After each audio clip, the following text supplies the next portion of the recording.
All right, we should be back.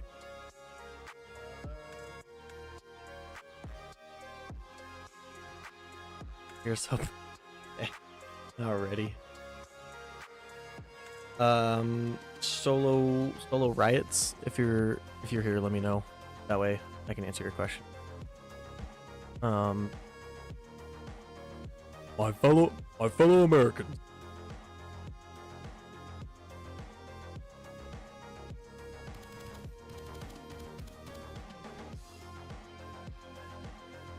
I hate when the stream disconnects like that because anybody that I had as a viewer is now gone. It's so annoying. It always says that it tries to reconnect and it just never does reconnect. It's so stupid.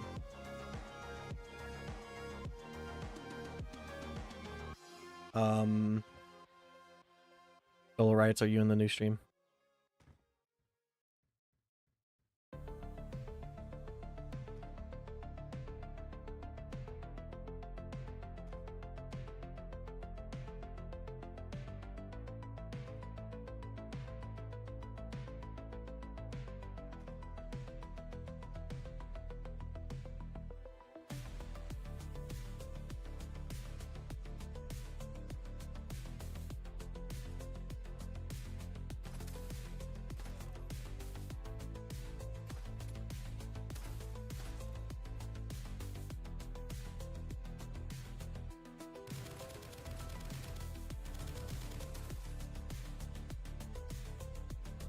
Anyways.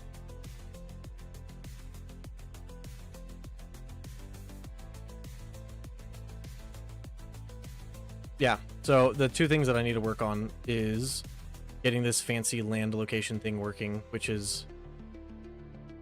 Okay, I am going to off the location. Tired of it constantly building every time I move. But yeah, basically this this landing location, the way I had it set up in Gen 2, which that should be... I can put that on whatever. Yeah, this is opening up my old version. I need to copy some math. I'm not figuring out that math again.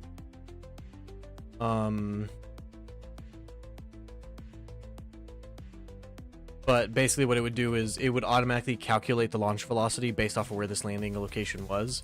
So you would put this landing location, you know, on a ledge somewhere, and then you would set the arc height, and that would be, you know, the height, like from the launch pad, the height of the player's arc. And using just those two things, it would be able to determine exactly where, like, the velocity necessary to launch the player. It was super great for level designers because they can just, you know, you can just specify, yeah, I want this player to land on this ledge, and it just does it all for you. So I definitely need to get that working today. I need to figure out what GMC's like air friction model is, because that's going to determine exactly how I do the math. And then we can do that, because the air friction is really the only hard part of the math. Mapping a projectile through, not that hard. But again, I don't want to do the physics again, so I'm just going to copy the code from my old version. But for now, we are going to open up Blender, and we're going to start modeling the horizontal launch pad. And again, the reason why I went with this new design, not only just visually it's better, but also this is better for movement. And I need to change some of the like overlap detection code. I want to make it a little smoother. Rather than just on begin overlap, it just launches. I'd rather do some more fancy stuff. But one of the things that I want to do is, like, I wanted to make the gameplay be more fluid.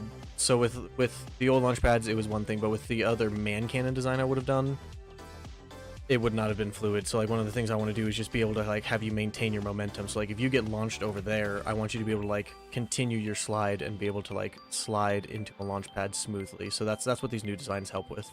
And I just think they're cooler. This is all like my frames, oh my these little dynamic elements, just I think that they'll just look better in the end.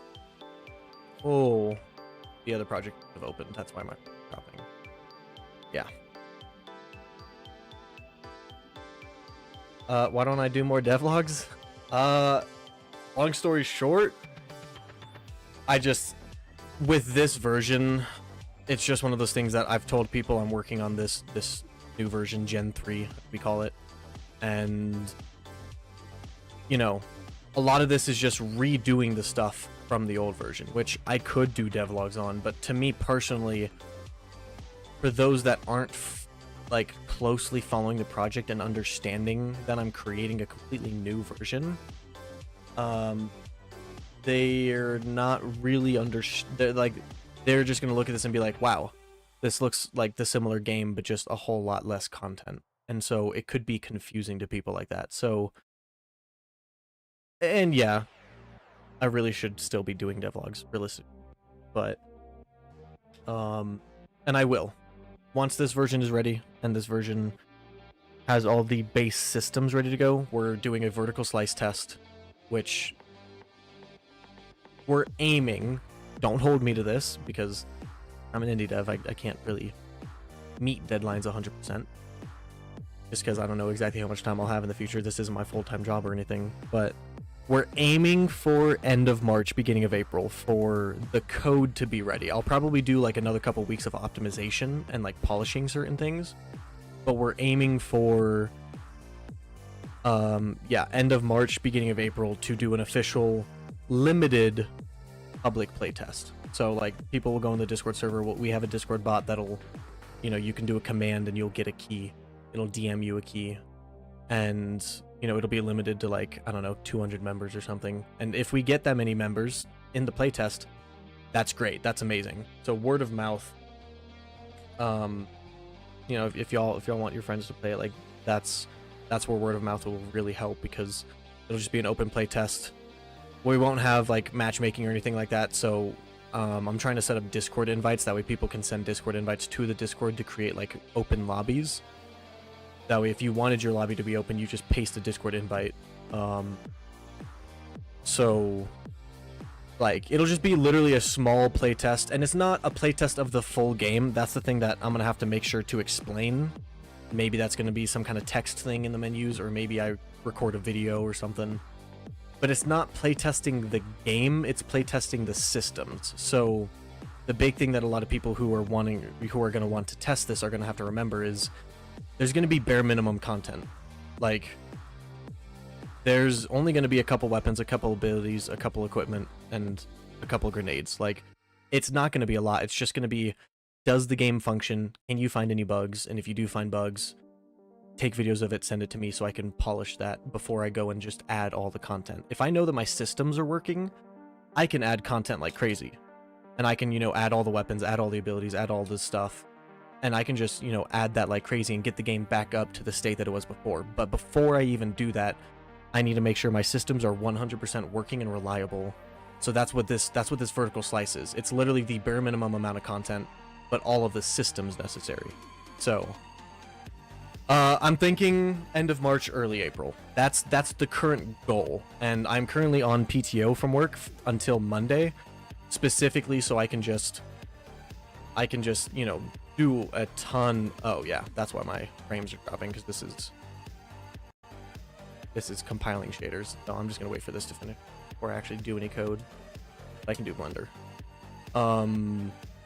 Like yeah, that's the thing that I'm worried about, is I'm worried people are going to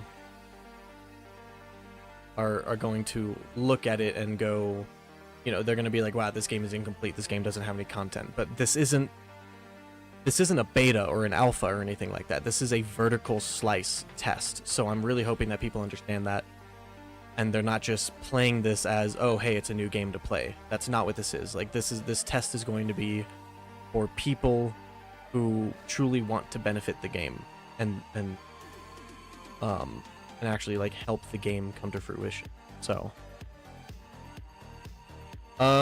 depending on the help, yes. I mean, I am always looking for artists, specifically concept artists, but also 3D modelers, texture artists, audio designers, particle effects, literally any kind of art other than music, I would say. Any kind of art is welcome. Basically, as you all can see, I am basically the only one doing the art at the moment. I do have a couple modelers that are, you know, every now and then helping, but they're going through school and they're doing stuff. You know, they're living busy lives. They don't have the full time to commit to this. Just like, you know, not like me. Like, this is my I'm just playing a copyright-free synthwave Twitch music playlist. But like, you know, this is my passion project, so I spend a lot of, if not all of my free time on this thing, whereas I don't expect other people to, because it's not their passion project. So, I'm not gonna expect them to do a whole bunch of stuff for it.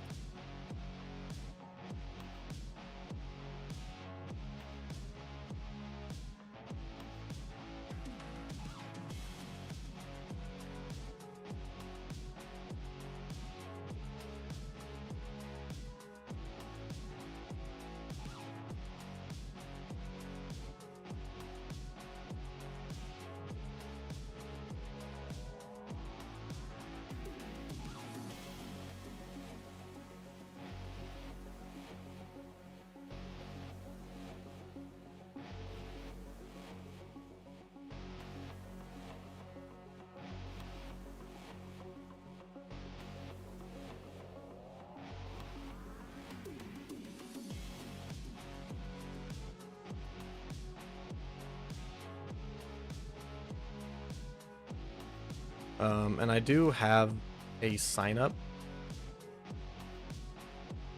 I do have like a Google form for people who want to sign up to help on the project. I'm not gonna lie, I haven't looked at it in ages. So, I don't know if anybody has used it as of late or like applied for it, but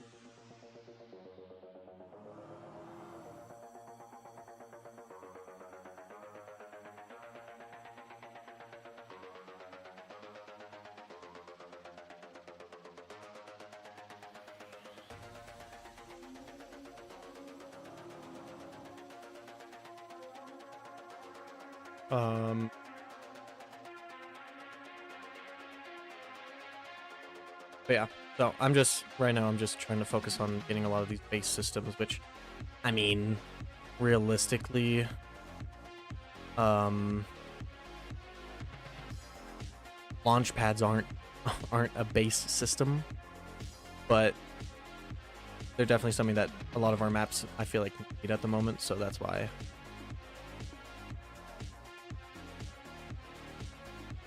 What's the scale thing?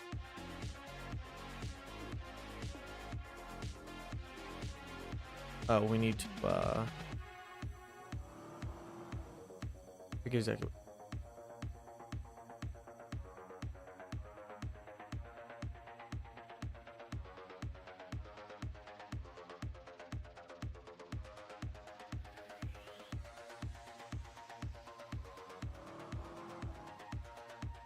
Actually, I guess I could just inset the face, then grab this loop. That works.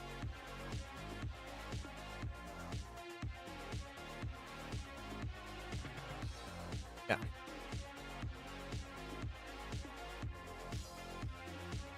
Not really the right way to do it, but you know, it is a way.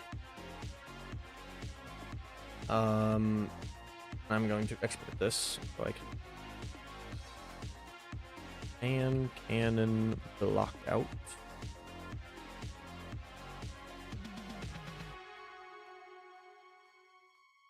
That,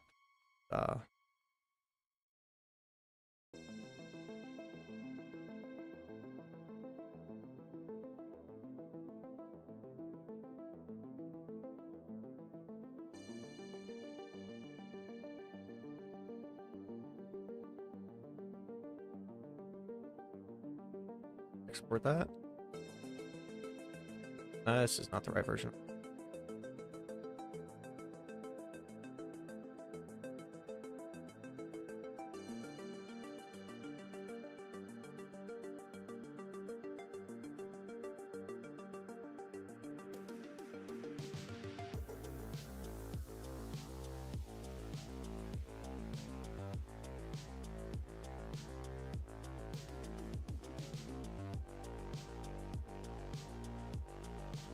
This, yeah, I guess that's actually fine.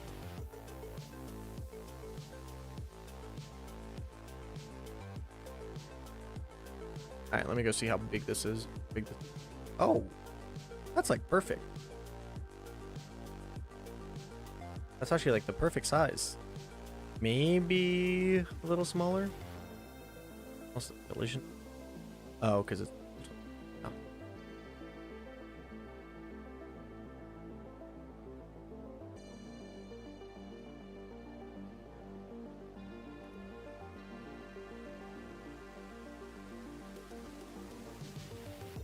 I mean, I'm just imagining like sliding into this and sliding into this and getting launched. One of the code that I want to do is like if you're sliding into it, or like if you're grounded or like standing on the launch pad, you don't actually get launched until you get near the center of it. I'm still trying to figure out the math in my head about how I want to do that. But I think I'm going to do the same thing for man cannons, where like you're sliding into it, especially from the side, you're not just going to launch it the second you get right here, because then now you're launching like horizontal to it. I think I'm going to make it to where like when you cross over the halfway point, that's when it'll launch you, and it'll just like launch you centered to it. That way it actually feels like the center of it is launching. But then if you're like falling into it, like this will still launch you if you're falling on it like this. You won't have to land in the center, because otherwise I'll just make the collision in the center. But like you expect yourself to still launch if you land like on the edge of a launch pad. But I feel like for sliding like that, to me that feels weird. Sliding into it and you kind of just like get launched. But then there's the question of, oh, what happens if I don't slide fully towards the center? And that's something that we'll just have to get with game feel. But I feel like same thing with this. Like I feel like, yeah, I'd want you to be able to cross the middle of it, and that's how it determines whether to launch you or not. But then if you land on it anywhere, it'll still launch you immediately. I feel like that would just feel better for movement stuff.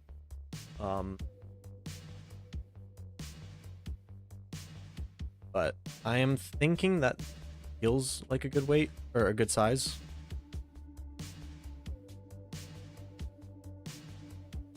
I don't know. Let me test.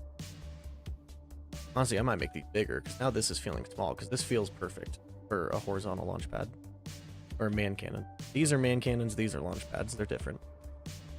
Man cannons are meant for horizontal launching, launch pads are meant for vertical.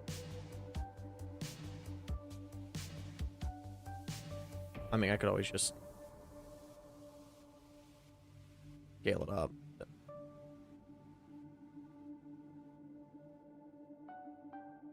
Alright, next thing is going to be creating actual, like, panels like the man cannon has.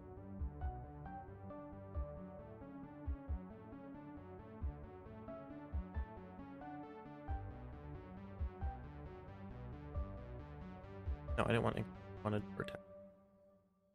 There you go.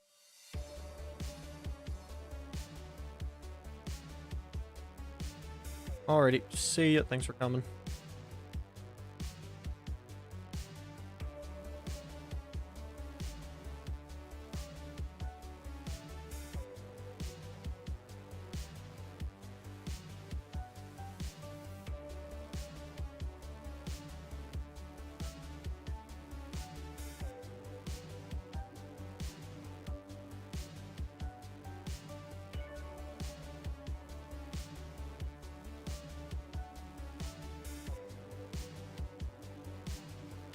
Want a little bit of a gap.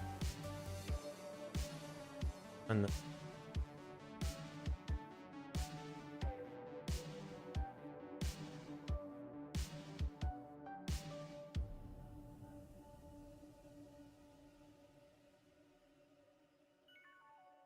yeah. something like that. Cross.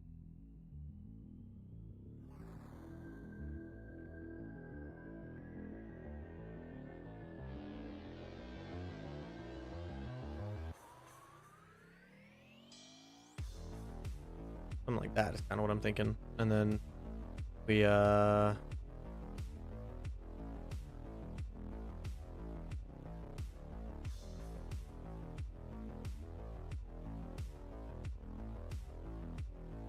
like these. Then we come back in normal mode, set origin cursor. And now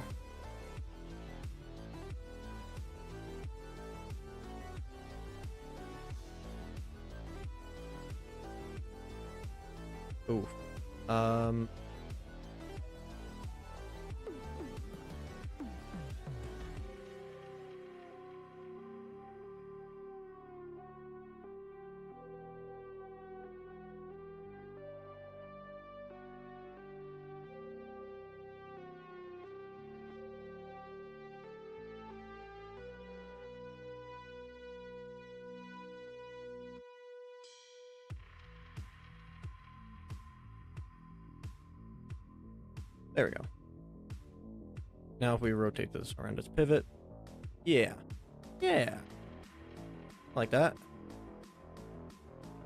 And then if we just apply a array modifier,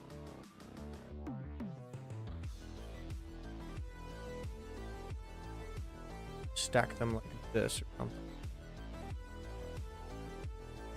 Oh no, we stick.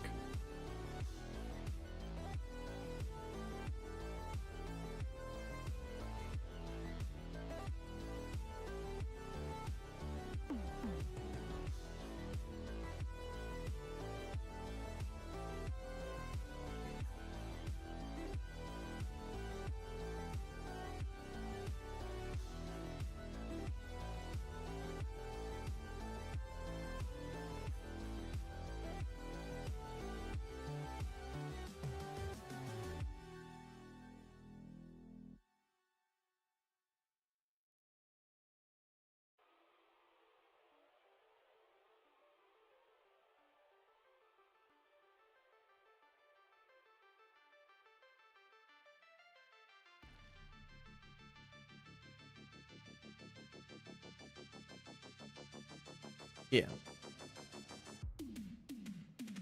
We can take this edge and do this as like a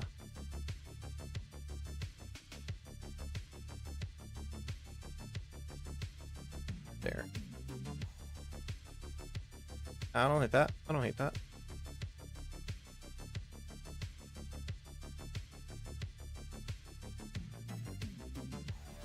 And then what these will do is oh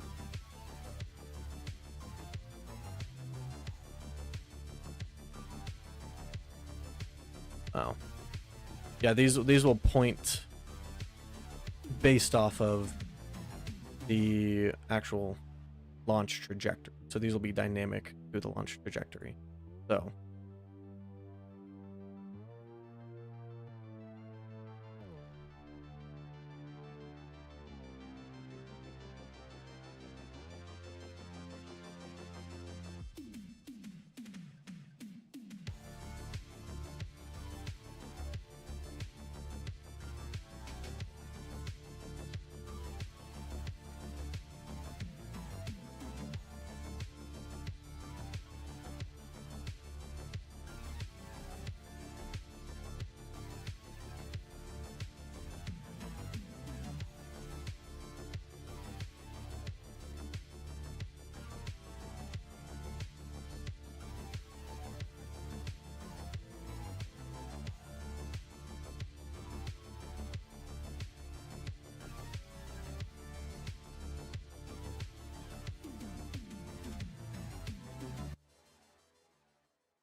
Oh shoot, I should not have defined gray modifier just yet.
What's up, Inyo? How you doing?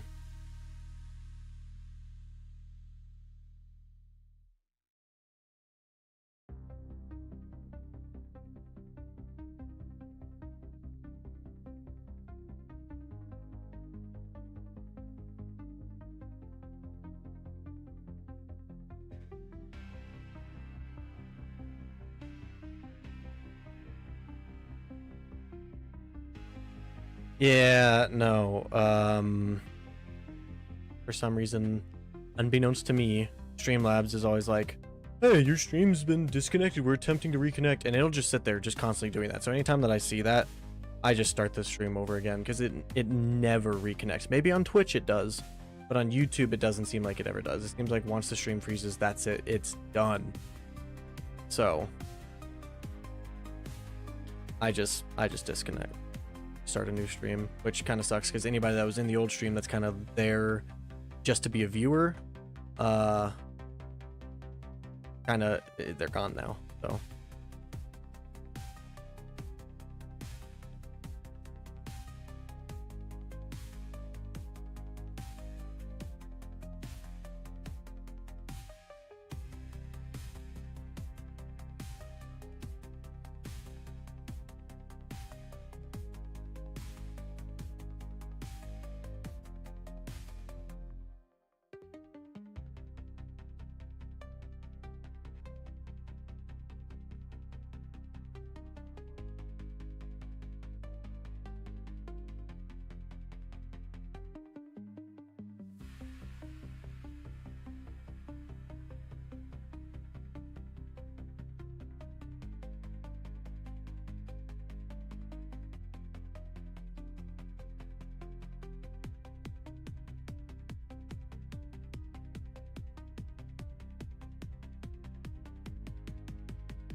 oh, I haven't even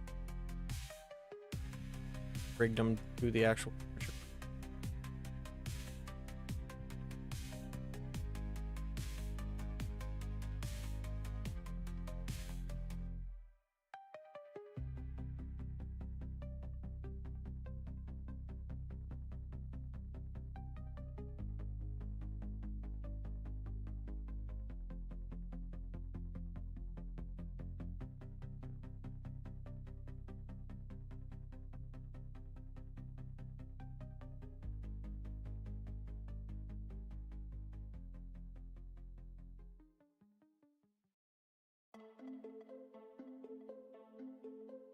Or post it.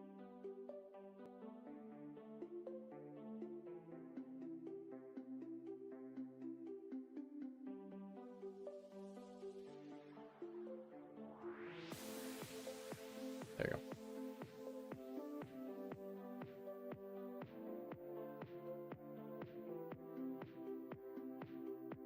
Okay. Now if we move the base, yep, everything moves.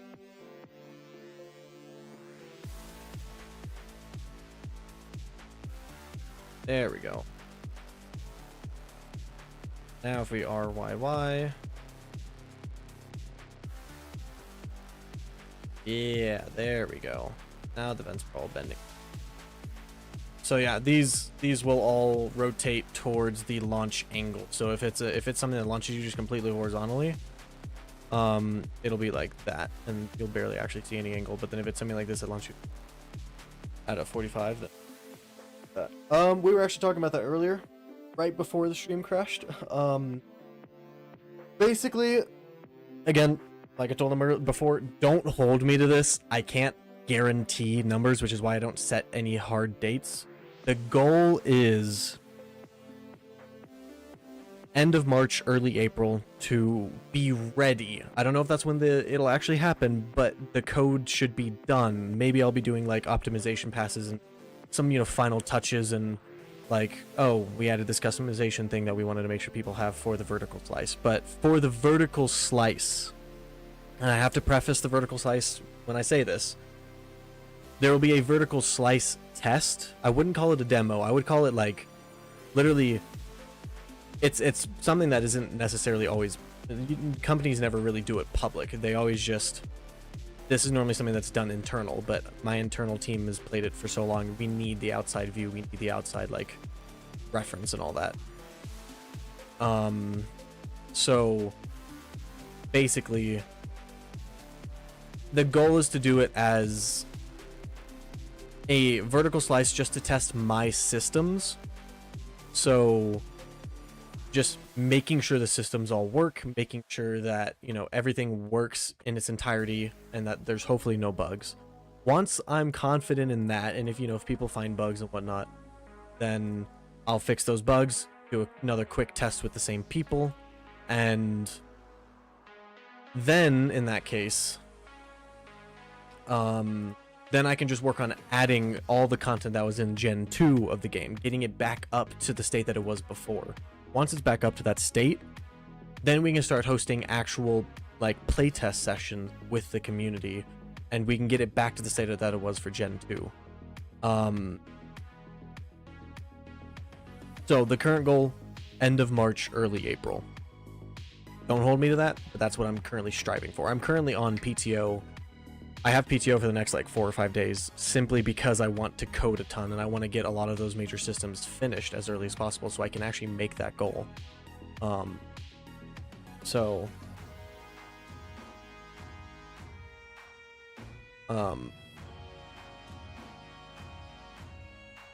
that's the goal. Like 2 months, 2 maybe 3 months. But again, it's not gonna be just the game. Like, it's gonna be a very small portion of the game. It's gonna have very few, very little assets. It's not gonna have much replayability, so it's not something that you're gonna be able to hop in with your friends and play for 4 hours straight. If you really care about the game that much, sure, you can totally do that. I'm not gonna tell you not to, but that's not the intention of it. It's not to be a demo or alpha or beta. It's literally like the earliest possible playtest you could possibly think. So I hope people understand that.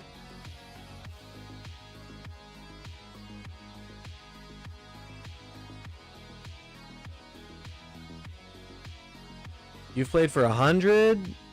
Well, I just checked. I've got only like 470 hours, and that's only when it's been on Steam. Actually playtesting this game, it's probably upwards of like 2,000 hours. Like, I for sure have the most hours in this, and that's not even including editor time. If you include editor time, dude, I've probably got like 8,000 hours in this thing. Well, that's because it doesn't get old, because we don't play games back to back to back to back to back. I think the most games that we've played back to back is probably 4 in this version. And it is very fun, but I definitely think once we get more abilities and equipment and like get the sandbox to be bigger, I think the replayability is going to be insane. Like all the game modes, getting infection back in. Oh, it's going to be crazy. It's going to be sick. But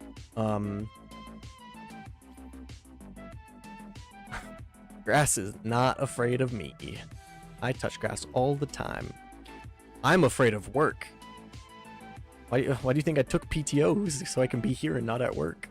And it's funny because you know, this weekend is going to be crazy at my work. So I don't have to deal with it because it's Super Bowl weekend. So work is going to get crazy. Everyone's going to be talking about football. I don't care about football, personally. I'll play it. I just don't care to watch it. I am not a sports fan.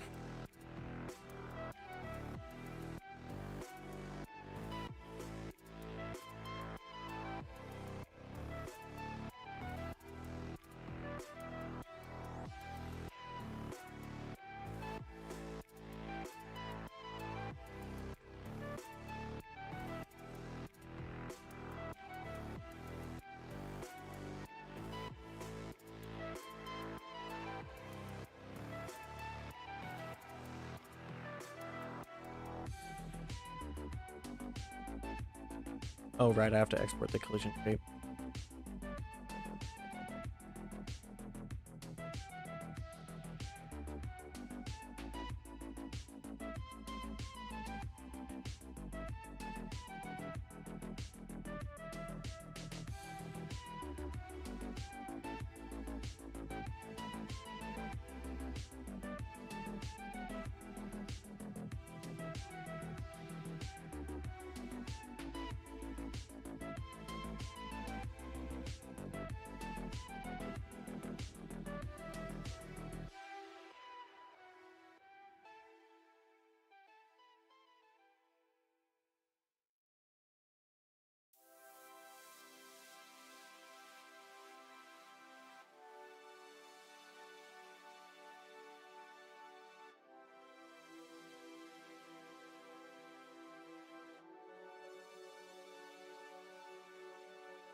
Shoot, I don't really.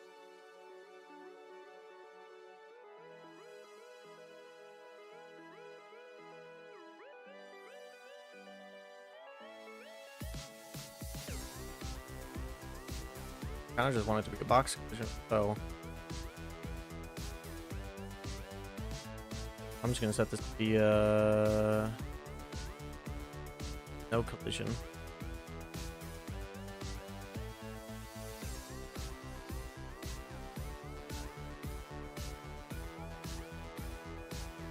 And I'm just gonna add a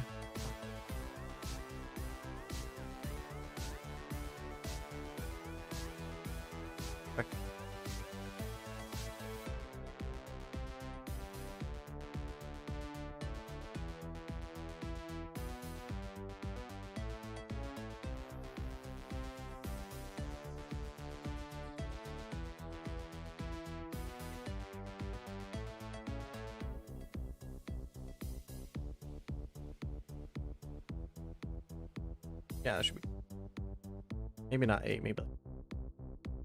Then for width, let's go with 6. Might be a little long to one. Yeah, perfect. This is overlap. Make sure it's actually doing all the right ones. Ignore debris, ignore overlap volume. Yes, we want pickups and equipment. Don't care about interaction. People, physics.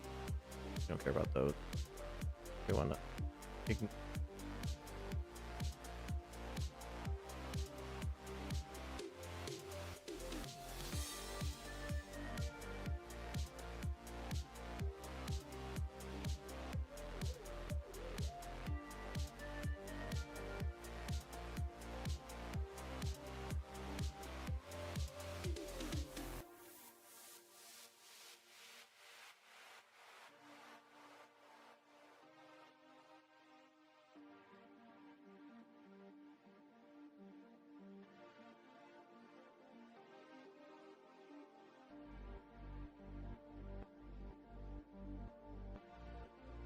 So now if we delete this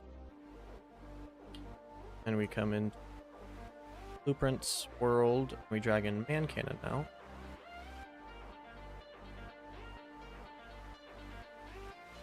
In theory, actually let me place the spawn block.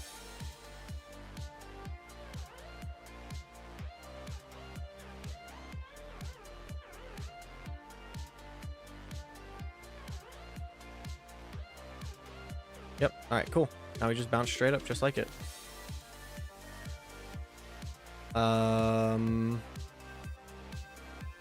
Next thing, let's get this thing animated just like the launch pad.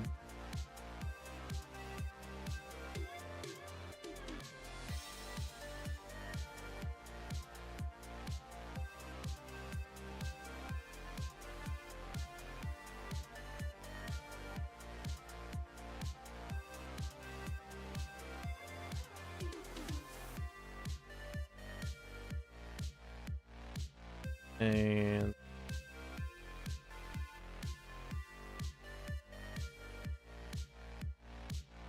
I'm literally going to come and rip it from this because this works perfect.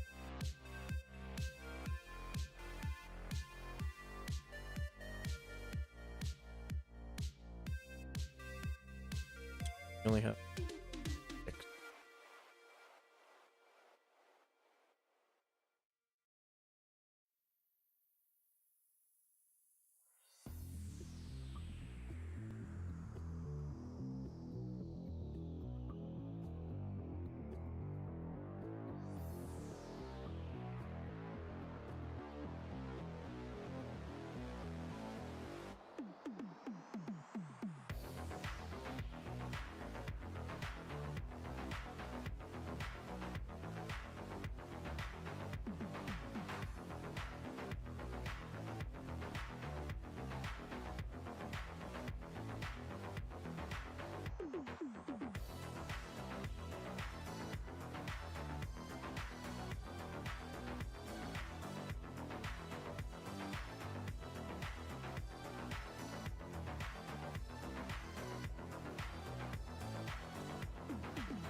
Actually, you don't even need these because it's only going to rotate at one angle. So we're just going to call this frequency and we're going to call this angle.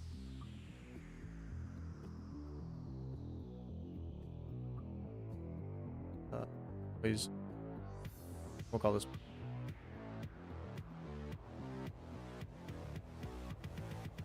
I guess that means offsets be just an array of float because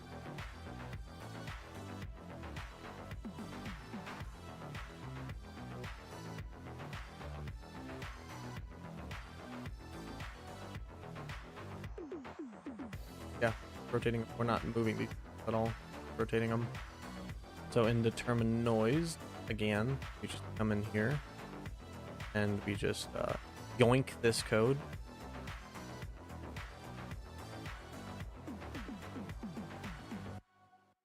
And we create this and we call this rots.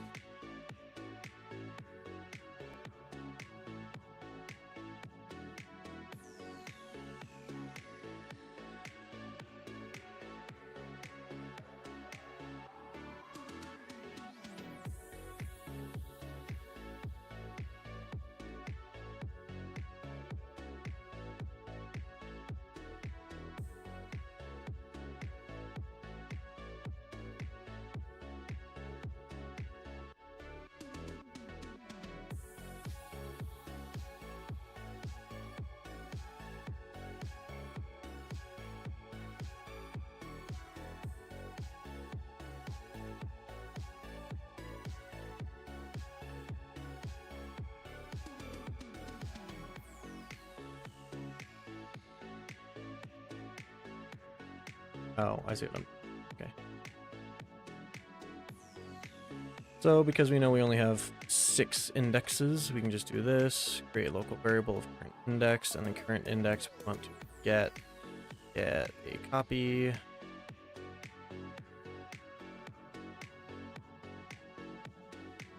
of offset, promote variable, current, no, not variable, local variable.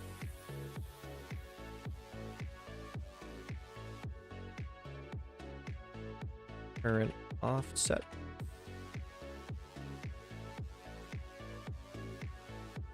We want that to text. Why does this thing keep wanting to be a freaking debug instance? Ah. And then we want to plug current offset into the plus. So it should be frequency multiplied by the current offset plus all that.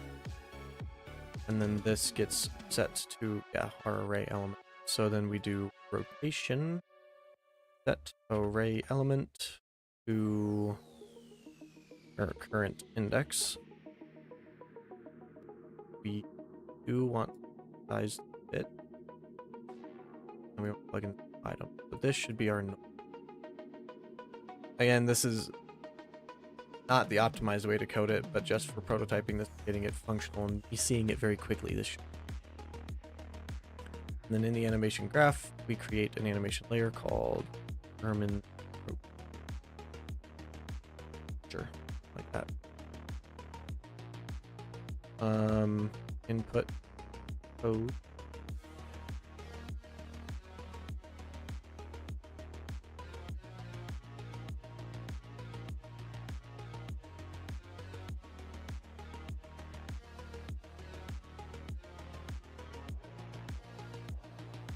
And we can just come in, honestly, outer ring. Copy all this.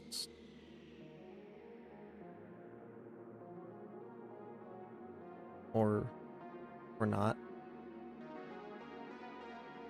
There we go.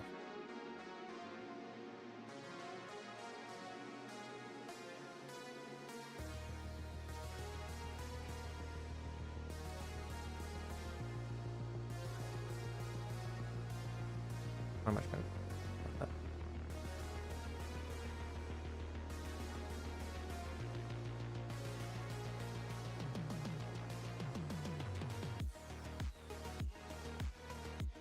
So we spent one.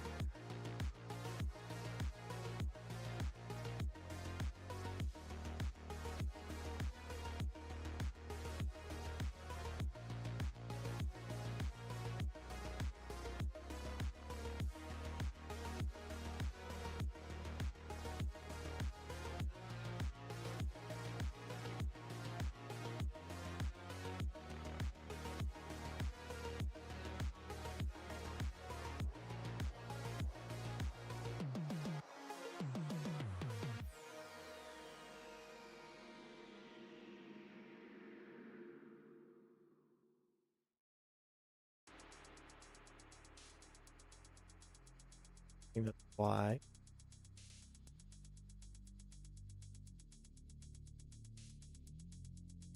Yeah, I know. Yelling. Morning. Event 2. This will rotate 1. Let's just have it up. Event 3. 4, then 5, then 6. The rotation 2. Rots. 4. Rots. 5.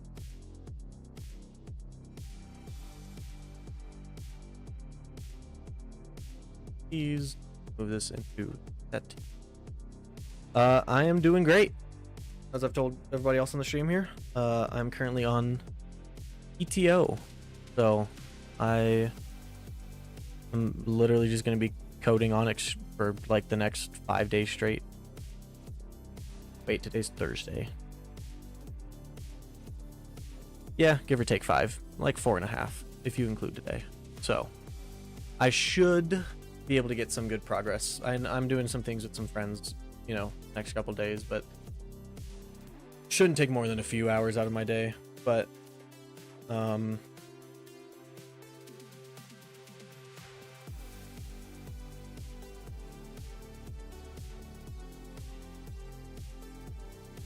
yeah, it shouldn't be too bad.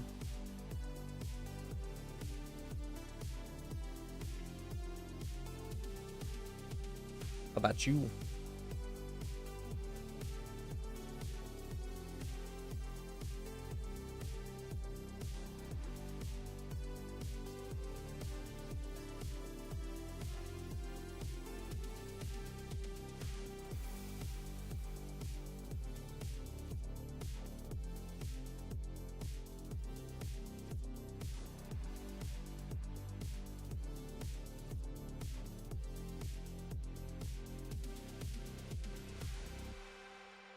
Okay, so it is not the yaw.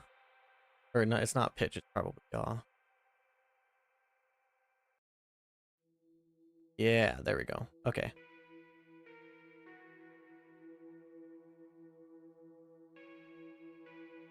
And then I just realized I need to do a max value of 0. So if this value is below 0, it should cap out at 0. So they should never essentially go down. Okay, so that's backwards. So then that means we need not minus. Min of float 0. There you go.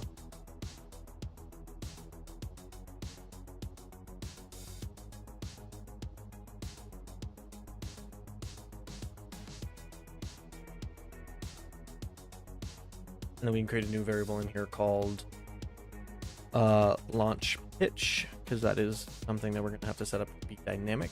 And then we can just add that this. Or actually, it's probably gonna be subtract since it's being. But let's just try it.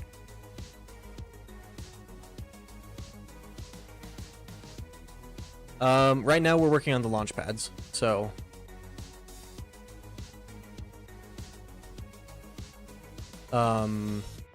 Today's gonna be like launch pads and weapon system, but it's just the actual weapons system itself. It's not like any specific weapon system. I've been slowly transferring over. I still have the nodes open from what I was doing earlier today. But I've got components for like the fire mode, so I have like full auto, semi-auto. I've got the fire types for hit scan. When I get to it, there'll be projectile, and then also when I get to it, there'll be the hybrid of hit scan projectiles. So the like medium to long range weapons, like the burst rifle, the DMR, the sniper rifle, there'll be a hit scan within a certain distance, and then they'll spawn a projectile. That way, in arena gameplay, you get that nice snappy hit scan feel. You know, you want that instant hit detection, and that it feels nice and responsive. For that close quarters combat.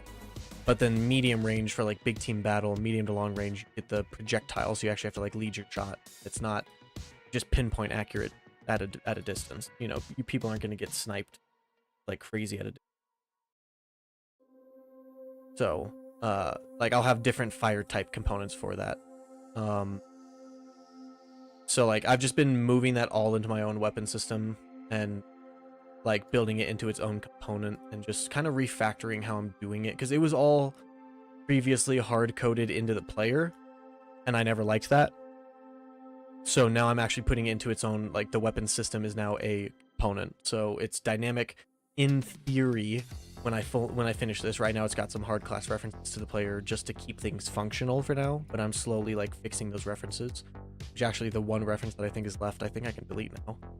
Because we just did a test earlier with it, and like this is the function that needed that, and I'm no longer calling that it. So I guess I don't need it. However, the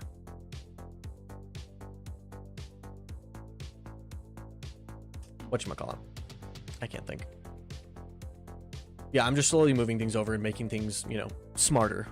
that's kind of the goal of upgrading the weapon, just to make things smarter, make it more reusable. So in theory, if I, let's say going down the Halo route, let's say I have Marines or something, in theory, I can just drop this weapon system onto them, and now they can hold 2 weapons. Now they can dual wield. Now they can do all of these things that the normal player can do. So it's like building these systems to be modular. Also just means that in the future, let's say not that I'm even thinking this far ahead, but let's say I do an Onyx 2, Onyx, a sequel to Project Onyx. I could port a lot of these systems over and they would most likely work out of the gate. Assuming I wouldn't just use this project and just delete the things I didn't. It's just all about making it more modular. But I'm only doing as much as I need to in order to, as much as I need to just to get things working. For the vertical slice, because most of these things, they're gonna function and feel identical, so like you guys as the players aren't gonna notice that there was something changed.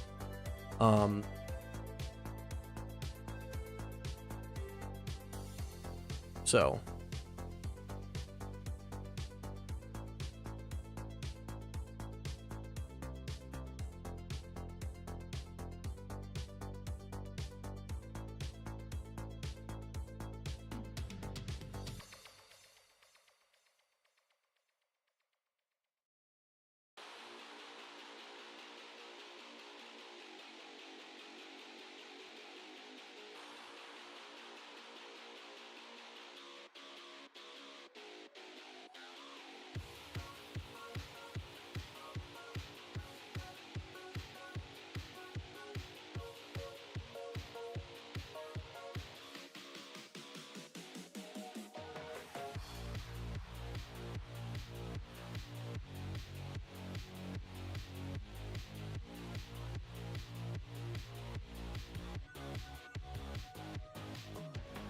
it's a little over the top, and I also don't think that I need that much of an offset. Animation for the man cannon, let's do like -10 and 10. That should be enough.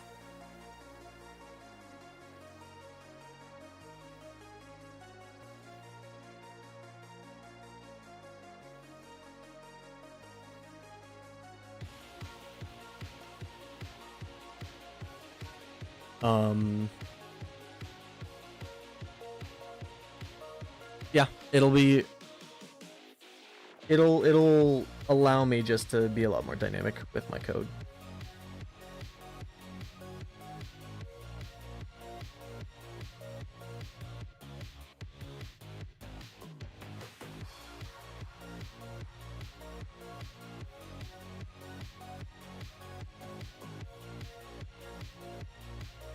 Noise angle, I guess let's drag this down a little lower.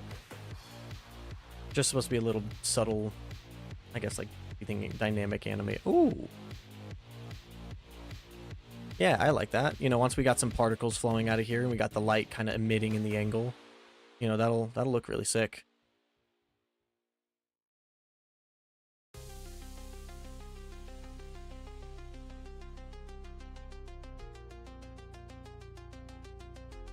Yeah, so I explained it as 2 separate things.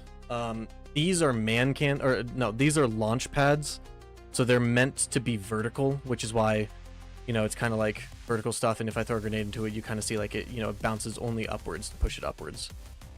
To push whatever hits it upwards. And they're meant to basically be only vertical. Whereas these, I have to still set up the code for it, but this is a man cannon where it's meant to launch you more horizontally. And so like these will point dynamically.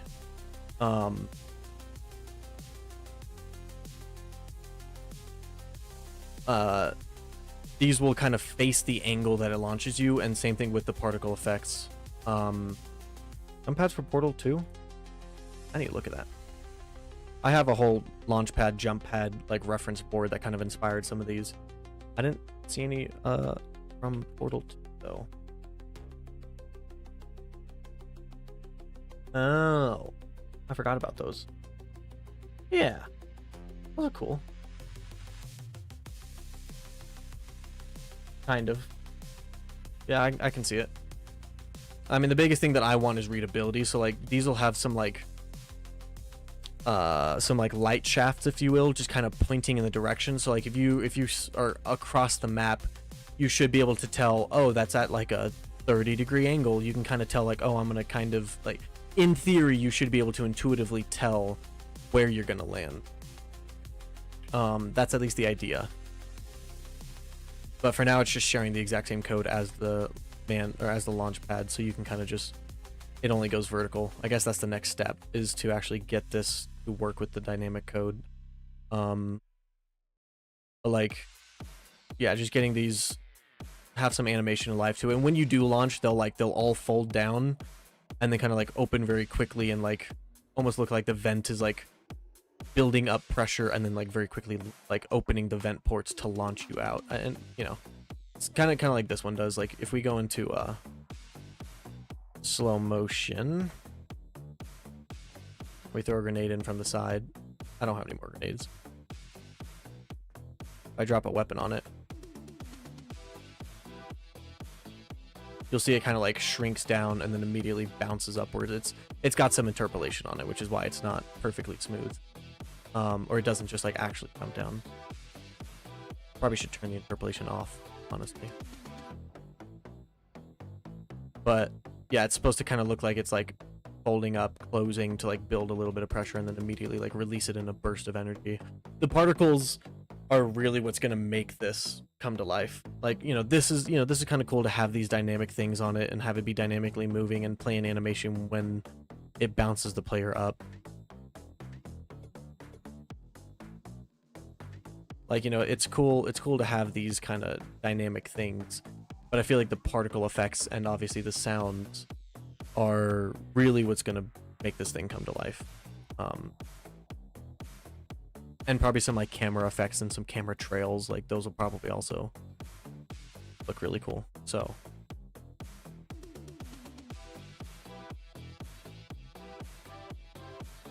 but yeah, now we need to get the actual thing working. We need to do determine launch velocity. And in here, we need to come into old Onyx, because again, so this is what I'm copying from my old version. If I go into my testing level.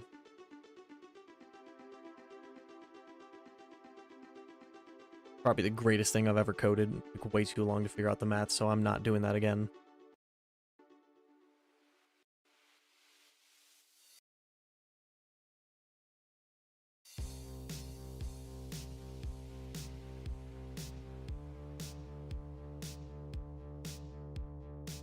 Oh boy, it's got a compile shade. I opened this up last week. Why is it compiling shade? Like, y'all can kind of see these two arcs for the launch pads. Like, with the way I have them set up, I have it to where their landing location is directly on each other. So, in theory, if I jump on one of these, I'll be able to bounce indefinitely from one to the other. So if I click play, and hopefully my computer doesn't yell at me because I didn't let it finish compiling the shaders.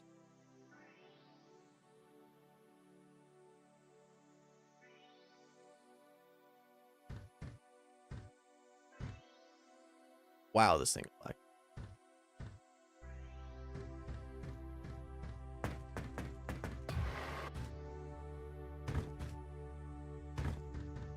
But, if I land on this and I just don't touch anything, you can see I very perfectly, yeah, it's compiling shaders. But like, I'll just infinitely bounce between them because of the way that I've set up the code. If I go into this, you can see the player's feet like perfectly follow that arc.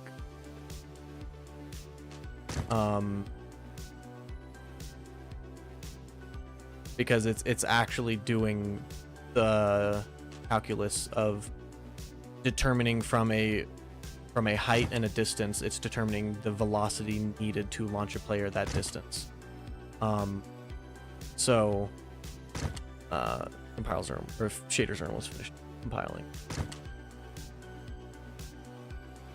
It's actually physics prediction.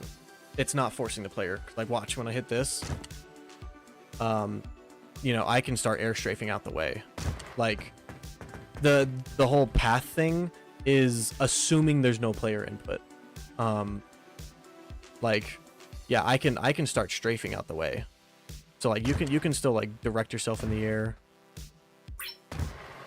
Like if I get a thruster pack, you know, or actually like a double jump's good.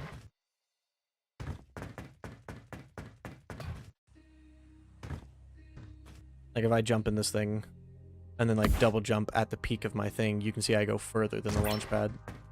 Or if I like go into it and then immediately double jump, you can see I just gain some insane height. So it's literally just saying that this is the velocity necessary to launch the player exactly to that point. If you do anything to offset your velocity, you're gonna miss it. But it's, you know, if you just want to go across the launch pad, you know, it'll just perfectly do it. So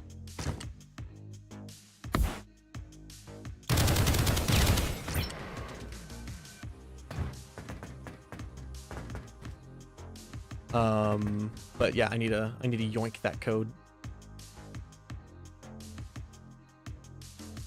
So let me just edit this launch pad. Because it's actually doing like, I forget the actual code for it. I did this ages ago, but begin overlap. Yeah, we just get the launch velocity. Where do we determine launch velocity? Set.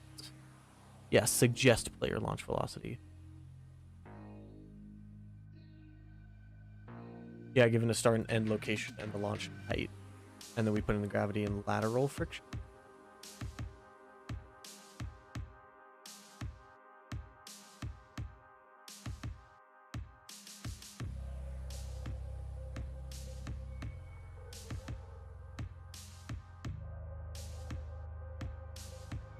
Yeah, this is ages since I've coded this. Well, let's just, I'm going to drag this to my other screen, and we're just going to copy this into a function library in the new project. Should be one for physics. Yeah, physics, here we go. Suggest player launch velocity. And the thing is this is just for the player, because players are what's mostly going to get launched with launch pads. But you know, you can drop equipment and pickups in there, but since they have slightly different physics models, they are going to go into a, like, they're still going to follow mostly the arc, but those things don't have air friction, so they're going to tend to go further horizontally. Vertically they might go exactly the same, but horizontally they'll probably end up going further because they don't have air friction. Now, I could code the air friction into my pickup such that they go the exact path, but it's really not even worth it. And it kind of just makes it feel a little more dynamic. But let's see, we need 4 inputs, 2 vectors, that's a text, 2 vectors, and 3 floats. I need to make sure these are all called the exact same thing before I paste it, because in theory it should just paste properly. I might have to fix some of the math functions because Unreal 5 has changed their math function since Unreal 4, so a lot of those don't paste over properly. I've copied a lot of my old code over before.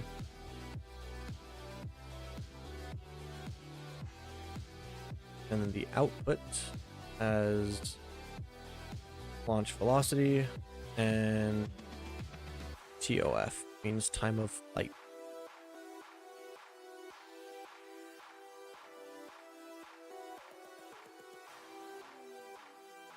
That's so weird. Deleting the return node also deletes the output. Now, if I select everything again and paste, yeah,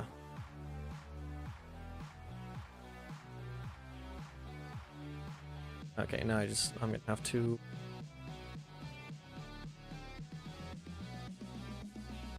Why is this crazy?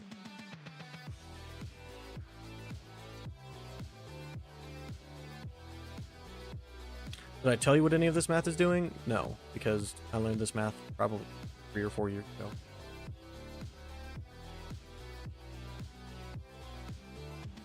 If I spent more than 2 seconds looking at it, I probably could. But you know, your boy's not gonna do that because I just want this to work. And assuming this is the right math function, like there's different ways to model air friction. So one of the things we noticed with the old character movement component is that there are 2 types of air friction. One where it's multiplicative, so it multiplies your current velocity by a reducer, I guess you could call it, every frame. So you'll lose 10% of your velocity every second, kind of a thing. And there's that version, but then there's also just losing a flat cap every second. So you would lose 2 meters a second every second. So for your velocity would lose 2 meters a second every second. So there's 2 different types, and I don't know what GMC actually is. So, and I don't have the old code for, because I was actually going to turn this plugin and sell it, but that never happened. So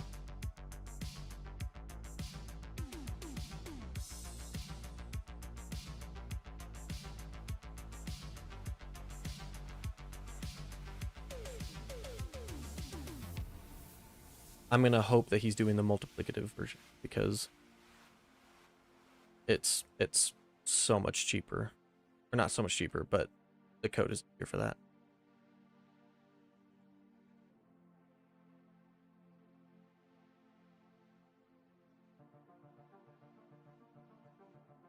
I'm a flight multiplied by that, which goes into the exponent of 1 minus. And honestly, this exponent is the heart of this code. I remember that.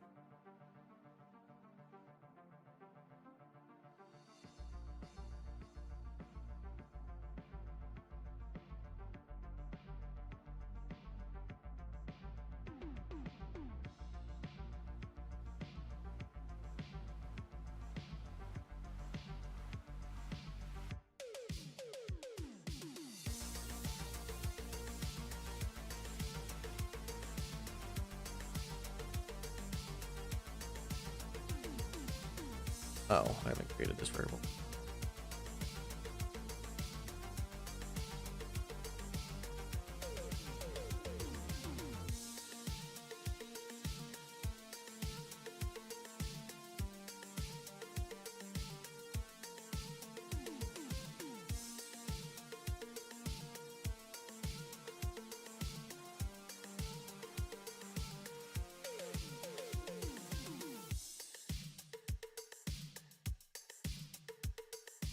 What's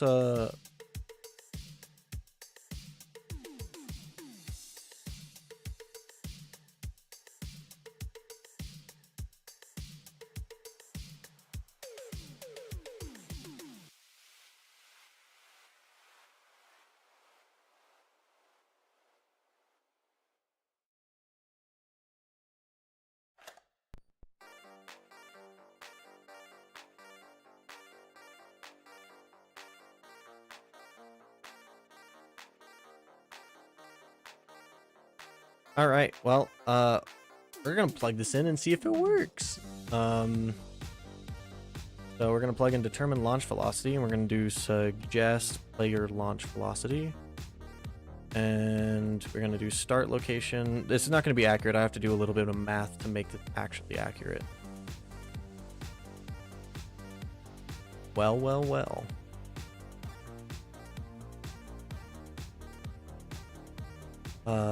We need to do a inverse transform location to transform from world to local.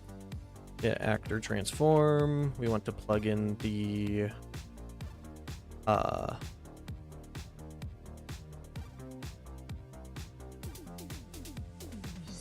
I stupid? Don't answer that. Those are rhetorical questions. Not meant to be in. Launch parameters. Why can I not see launch parameters?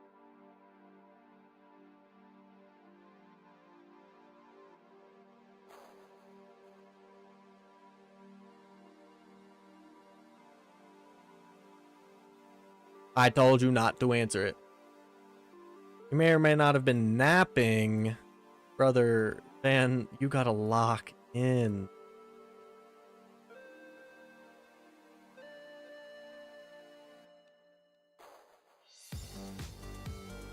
Get arc height, gravity. Actually, don't know what the gravity is. PMC. I think it's 980. Components, layer. Don't worry, we're all dumb. Speak for yourself. No, honestly, dude, I stayed up. I mean, y'all know I work nights. Normally I go to work at like 10 p.m. my time, and I've been waking up at like 6 p.m. and doing like some coding before I go to work. I pulled a 24-hour day yesterday. Holy moly. And then I went to bed at like 8, and I'm like, oh, I'll sleep until like 6. I'll get, 10 hours of sleep because, what do you mean you thought we were gonna have a 10 a.m. stream? It was like 10:30. It was close for 10:30 for me. I don't know what time's up. I should know. I'm pretty sure you're an hour ahead of me. If I remember properly.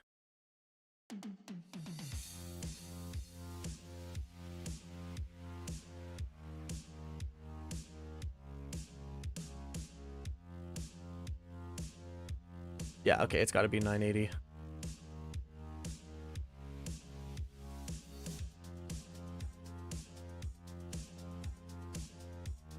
And see, here's where the lateral friction, I don't know. Because with old Onyx, with the launch pad, I plug in lateral friction of 0.075. If we come over here and look at my player,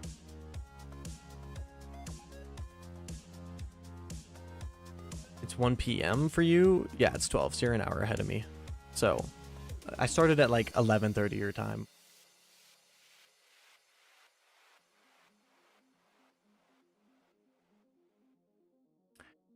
Movement / falling, air control, braking, acceleration, falling. Falling lateral friction, 0.1. Why am I using 0.75? 0.075? In theory, I should be falling short.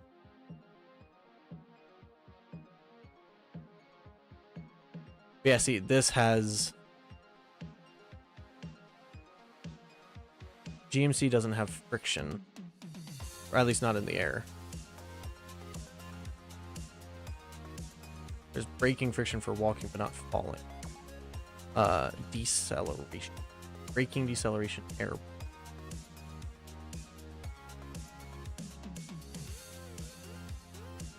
Yeah, this is where the math gets confusing because I don't remember.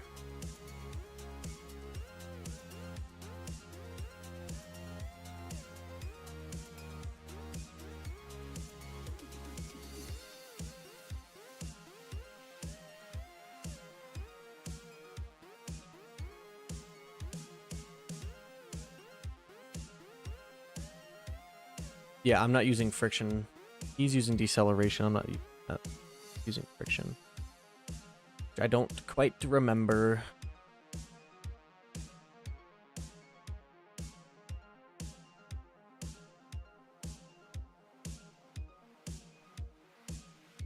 Well, if we're just taking our time of flight minus lateral friction, this would be lateral friction times -1 to make it inverse, which is... Okay, so this code can stay the same. Let me take the exponent of that. I don't remember why we 1 minus it. I don't think we need to 1 minus it. I think... Alright, hear me out, guys. We're going to copy and paste this, just in case. I'm going to edit this code because I think I know the math. Probably not. But I think instead of dividing horizontal velocity by this... I think we add...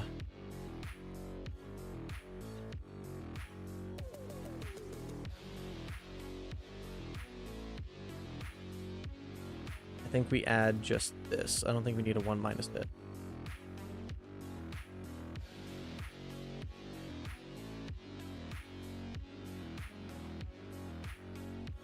I don't understand this code anymore. I am not gonna lie to you. Honestly, I think the math is easier because it's just saying time of flight. Because the time of flight is decided upon by the vertical velocity. We multiply the time of flight by the inverse of lateral friction, which that's how much we will slow down. That's how much velocity we will lose. So if that's how much velocity we'll lose, then we do the length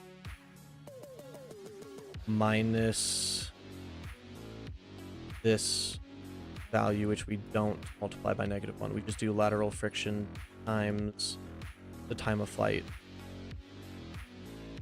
No exponent or anything. I think it's literally just this. I think we take the length minus this. This is hurting my head.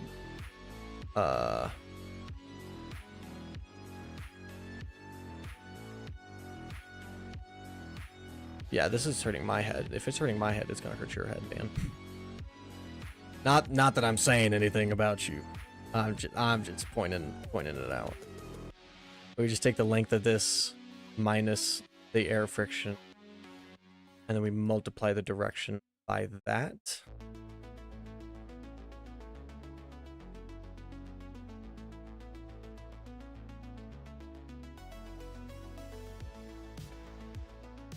I think that gives us the... I don't know if that's gonna work. We're gonna... You can smell numbers. Yeah.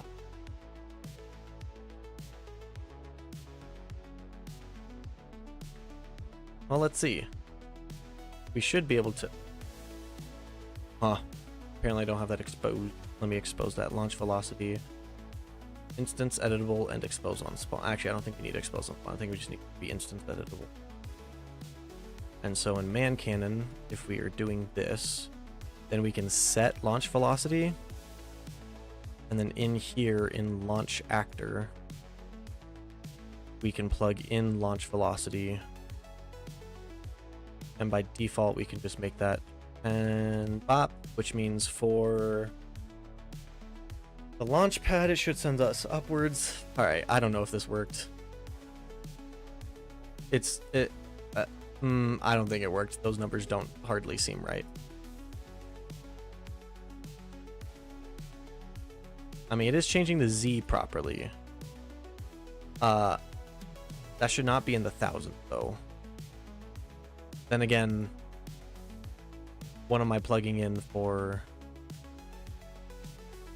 physics? Man cannon. Lateral friction 200. Not 200, 100. That's what it is.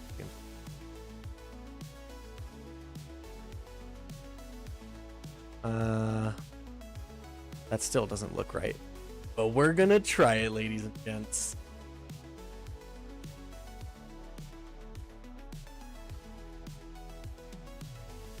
Actually, we're going to drag in the... We're going to drag in blueprints, abilities.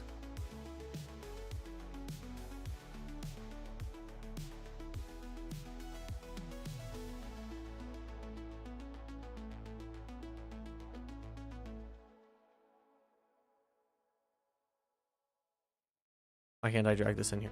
Okay, that was weird.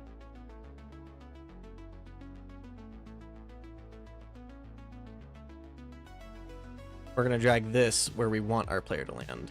That way we have a target landing location. I'm not going to lie to you, Van. There's a very good chance of that happening.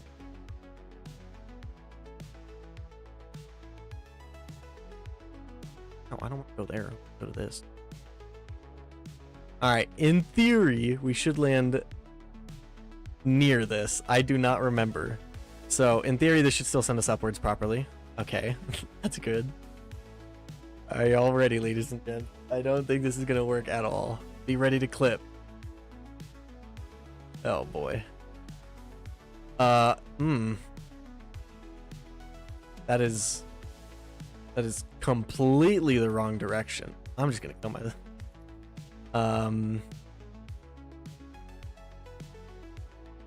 oh my gosh. Hey, you can't say it's not a movement game with it. I am moving so fast. Oh my, yeah, okay, that's some Titanfall type movement. I mean, yeah, that is some tech. Holy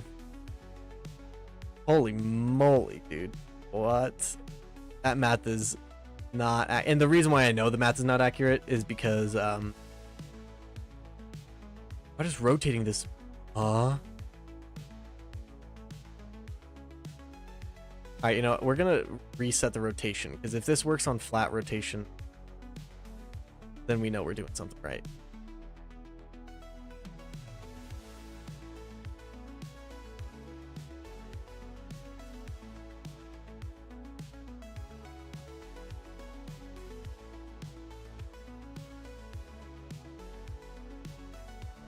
There we go. All right.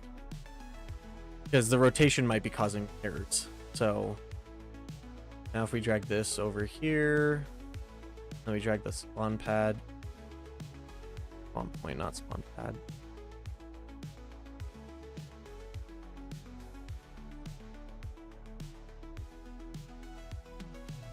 Ah, okay. Yeah, no, that's not. That is absolutely not right. So.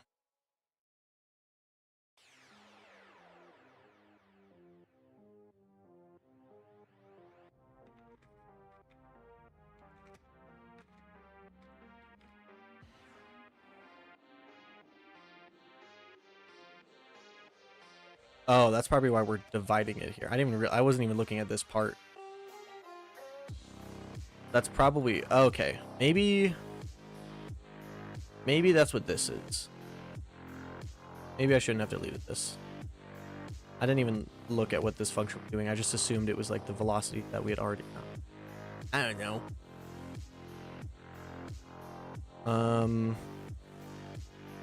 The direction divided by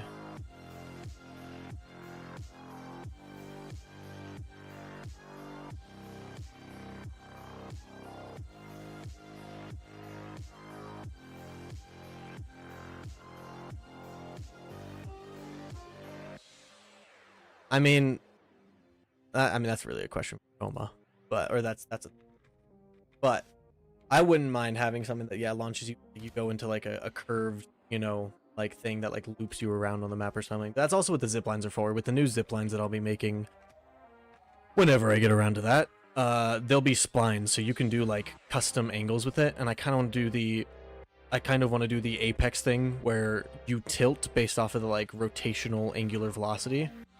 Yeah. You didn't know about zip lines in Onyx? What?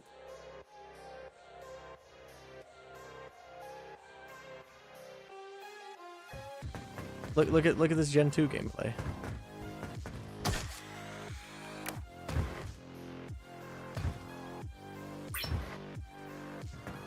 Yeah, see, look, here's a zip line. Right in old Onyx, they were just straight zip lines, so you just get into it, and you would just zip line across. And if you got in at the top of it, you would go down the other way.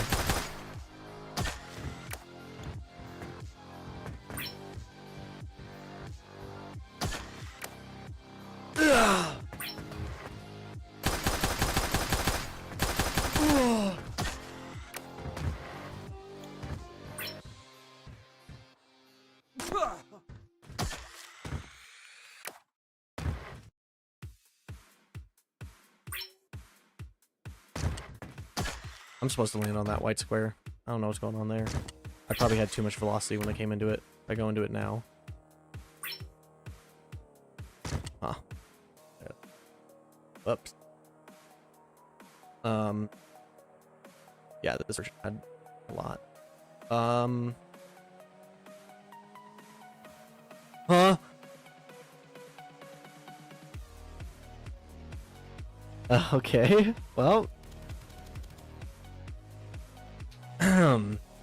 that's not supposed to happen. Maybe I'm supposed to do this.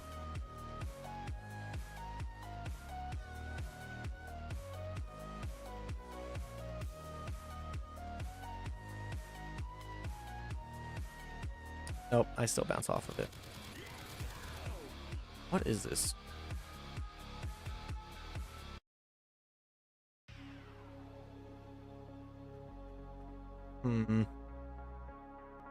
I don't remember. I know I did the math before. Let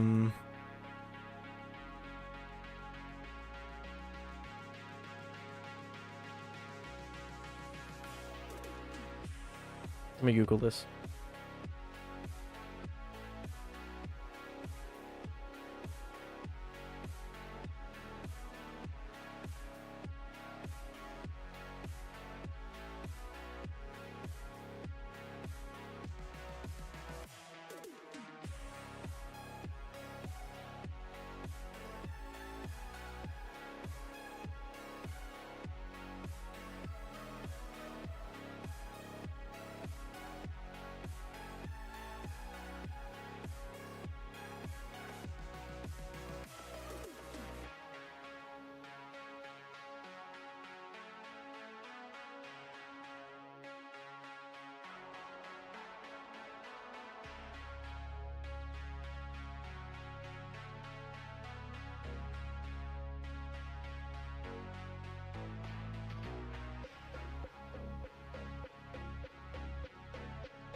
Oh, bruh. Yeah, no, zip lines are super fun. Coma has done an amazing job of like making some of the maps just really playable with zip lines. And we had drum up a map where like it was a map like in the sky, because you know maps in the sky are super fun because you can blast your friends and enemies off the map. You know, you grab like a grappling hook or something, you pull them off the map, because in Onyx you can pull people with grappling hooks, and it's really fun. Or like you use the vortex field to push people, or you use the shockwave to slam down and push people off the map. So sky maps are just fun because pushing people, making them fall off the map is just hilarious. It will never get old. But we had this idea where like the zip line would curve around the outside of the map, and you would like accelerate as you went on the zip line, and you would just like really curve around the map. You'd really feel velocity, and then it would launch you out of it, and you would come like flying out the other end at a high speed. And you know, you could do some cool combo or something with that. But he couldn't do that because I didn't have curved zip lines. So the new zipline system, when I get around to it, I kind of already have started prototyping it.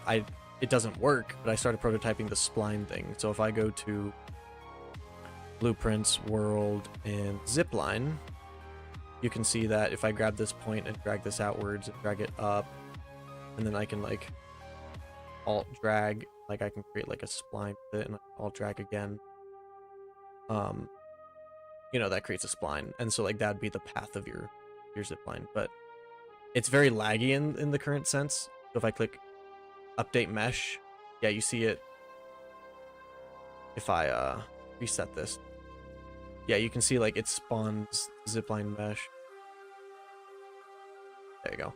You can see like it spawns zipline mesh, which kind of has like a little like hatched texture that I made.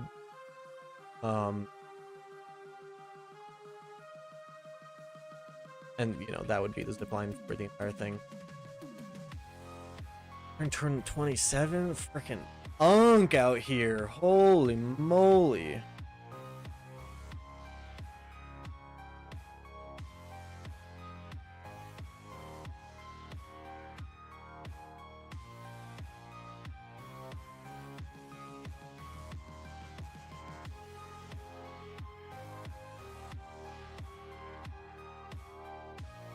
Well, happy late birthday. Yeah. No, trust me, I'm working on it, dude. Why do you think I took PTO?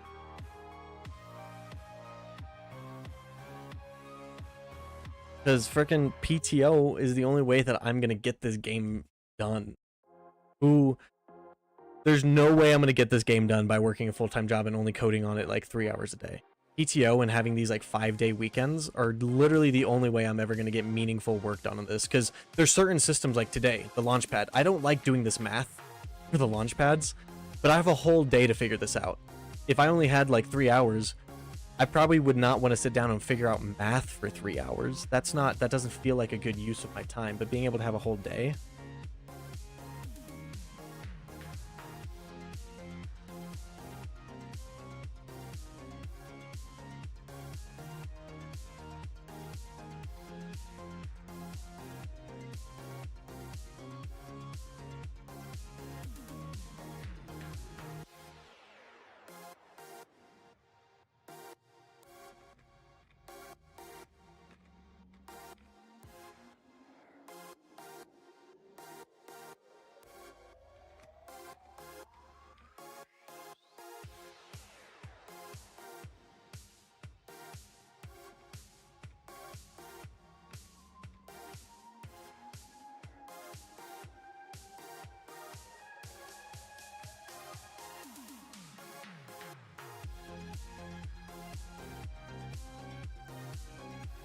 Dude, no, it's not even the 15-year-old you have to worry about. It's Sindred.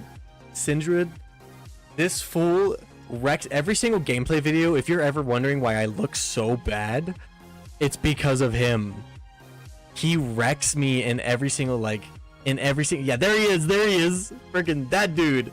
He's the same age as me, if you remember how old I am, man. Yeah, 22. Just dox my age like that. This dude wrecks me in every single gameplay. People probably watch me play the gameplay and they're like, wow, this dude's trash. It's just him. When I play against my other buddies, we have a pretty evenly fair and balanced game. But him, he's a sweat. He's an absolute freaking sweat.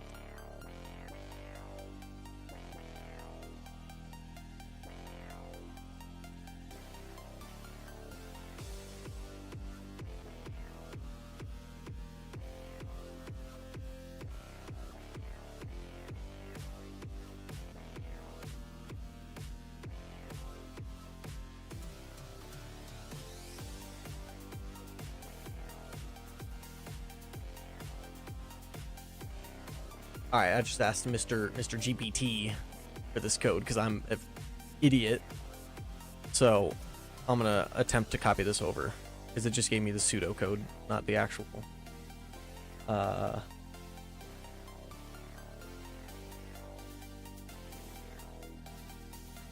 Wants me to create a threshold variable. Wants me to do times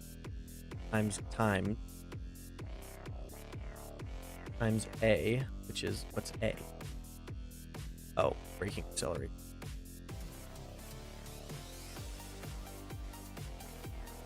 Times 0.5. So that's my threshold.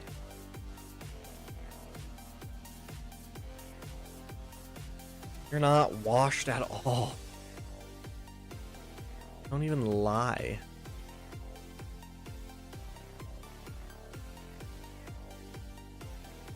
And then if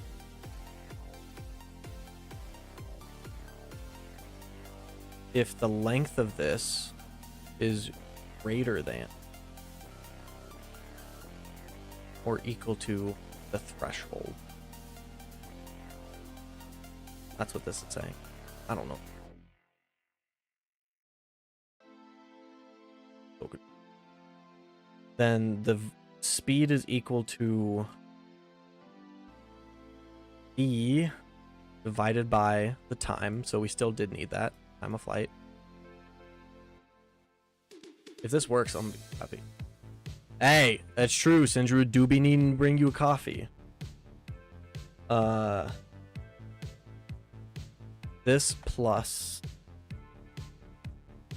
0.5 times braking deceleration times time.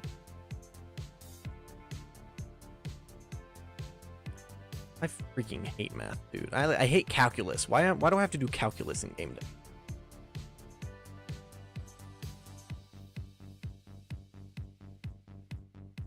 So if that's true, then this multiplied by that. Stop it. Turn this into a double. That's false. You want to stop before t. That's weird. I'll clean up the code if this works. I don't have faith in this.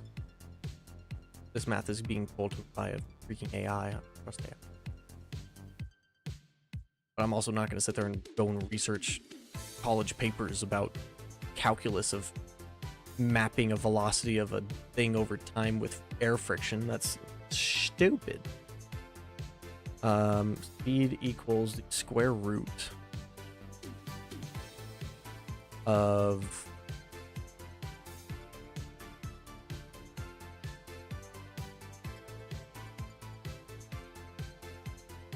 square root of 2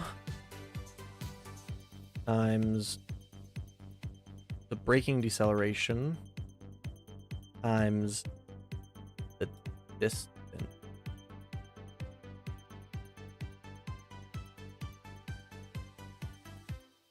All right, apparently that's gonna work.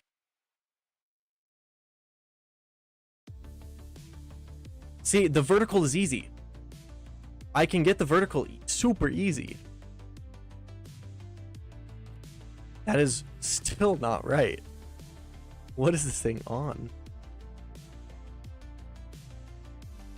Oh, probably because, I don't know, maybe I have to actually update. Nope. Where is it getting 12,000 units of force from?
I hate math.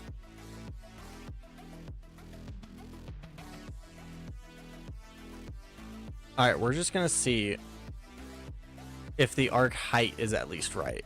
If that's right, we're in business.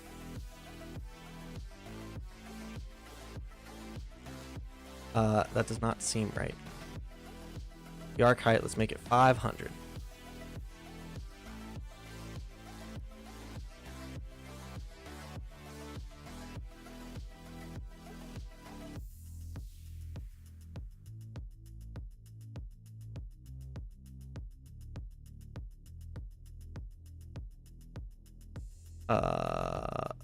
Let's get, oh, I can actually,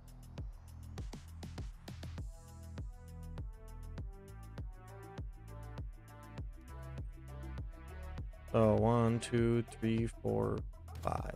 That's where my feet should be landing.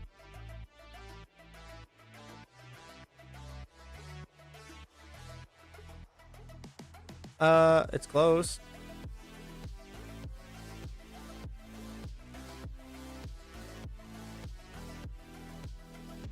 I wonder, why am I going lower and lower?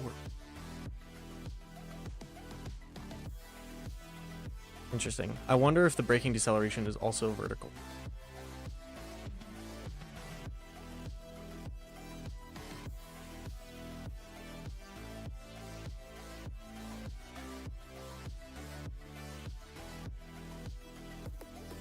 It looks like it does do it vertically, so I'm gonna have to calculate for that. This might be something I do off stream.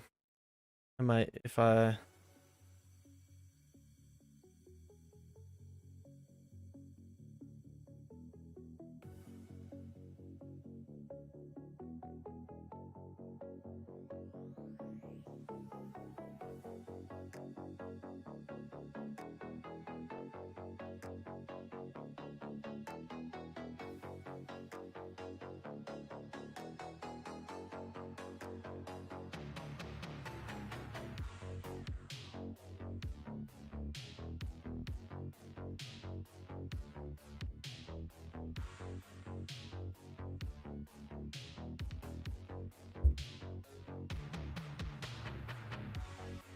Oh, this is probably supposed to be a subtract, huh?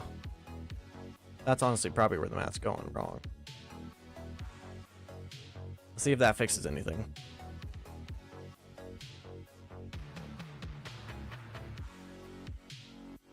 That didn't fix anything.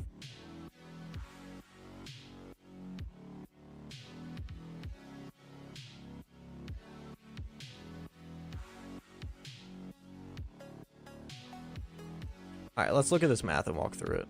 So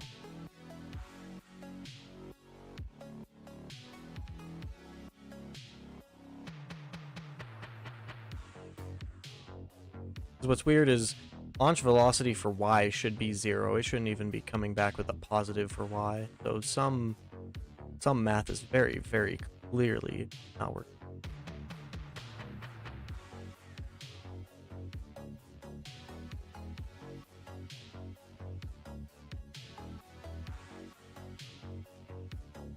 Try that.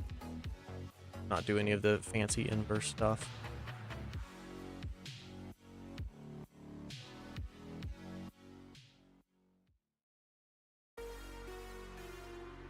Okay, that seems like it's giving slightly better numbers.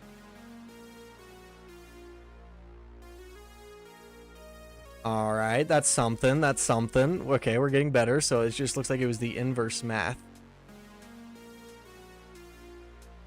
Oh, because I'm an idiot.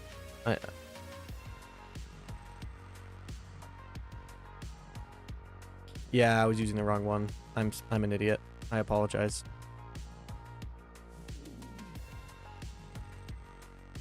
You get the actor transform and do this and plug this in there. That'll give us the accurate one. I was using the wrong function. I was transforming from world to local, whereas I should have been transforming from local to world, which means now if I go back to this code and instead change this back to a plus,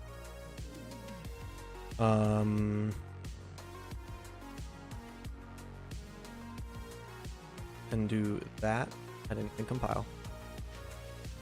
In theory, assuming the vertical height time code is right, which I might have to edit, which because I don't think it is. Look at that! All right, we're getting somewhere, ladies and gents. Let me disable collision on this.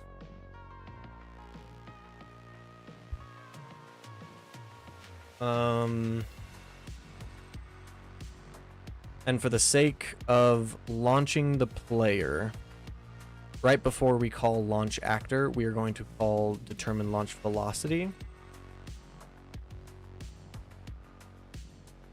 And we're going to put two inputs.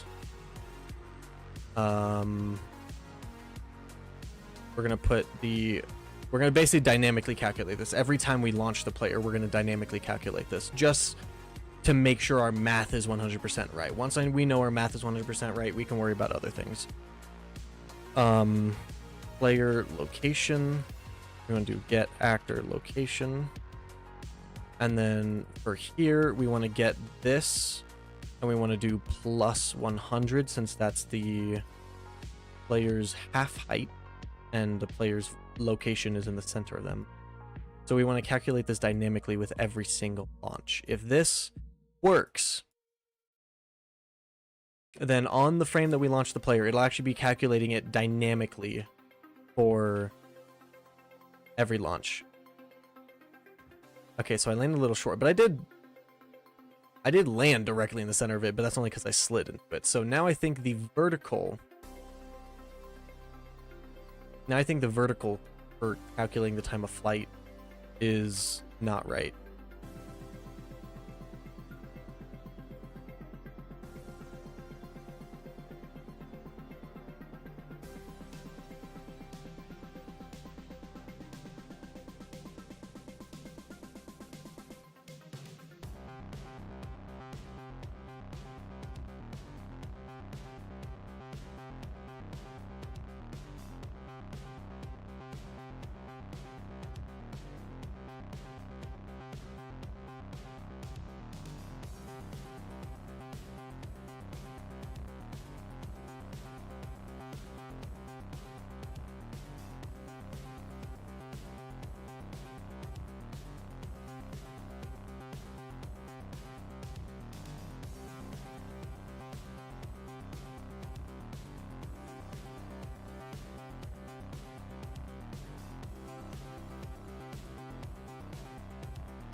Man, that's too much math.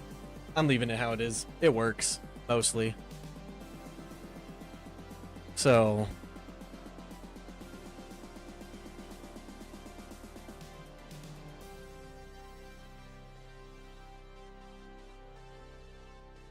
okay, so now what we can do is we convert this to a rotation. Every time we update, come back to our man cannon. Every time we determine the launch pad velocity. Yeah, it's working more or less. The exact math. I'm gonna honestly.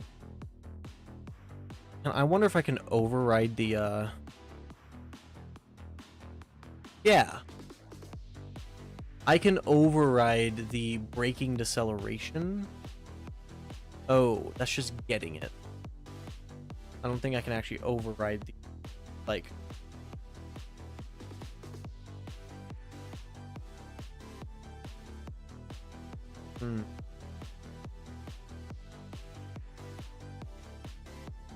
Oh, that's only for custom modes. Dang it.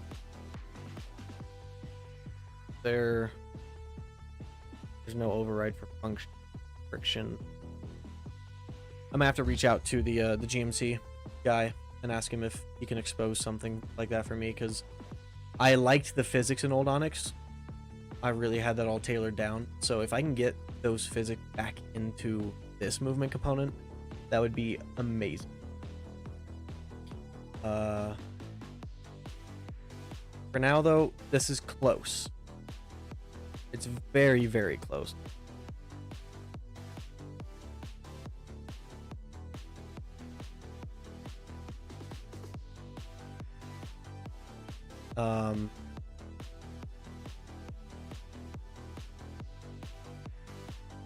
But now when we do this, we can do make rotator from X.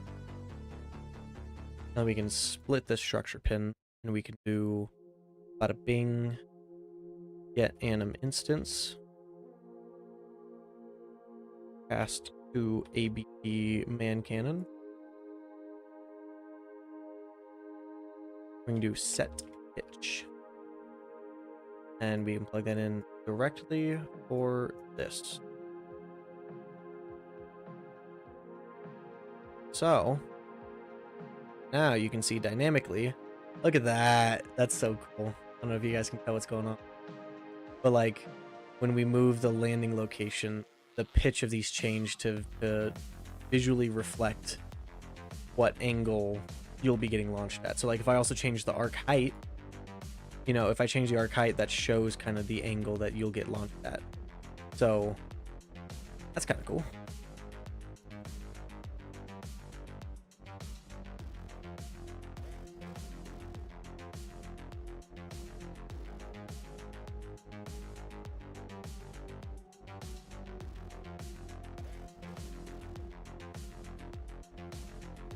Now if we move those to the same location, and we jump on it. Yeah, I mean, it's close enough. The exact math I am definitely going to have to work with GMC's air friction model. In theory, the math should be easier, but with the way that I'm looking at the math that Mr. GPT is telling me, it doesn't. I think it's overcomplicated. I don't really think that necessary. But yeah, okay, it mostly works. And now we have it completely dynamically updating with the angle. Super sick. If I change the arc height to be super low, yeah, you can tell that the launch pad's going to launch at a very shallow angle. That's sick. I like that.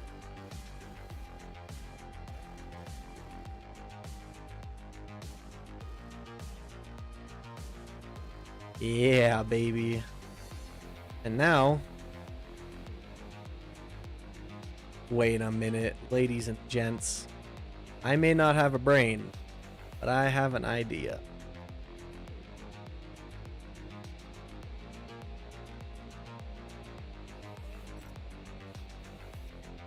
Hear me out.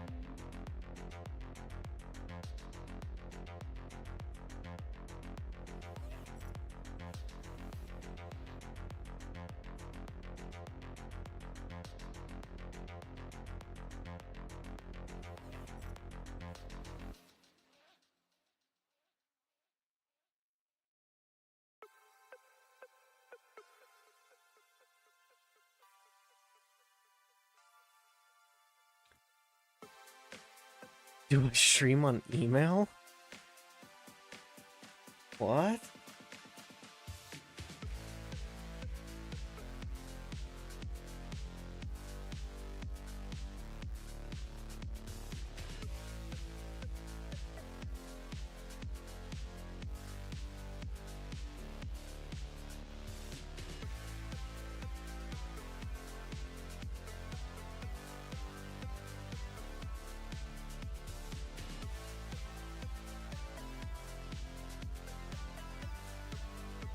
All right, ladies and gentlemen.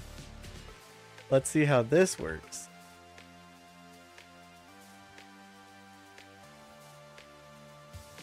Let's go. See, because the math is not perfect, I like slide into it.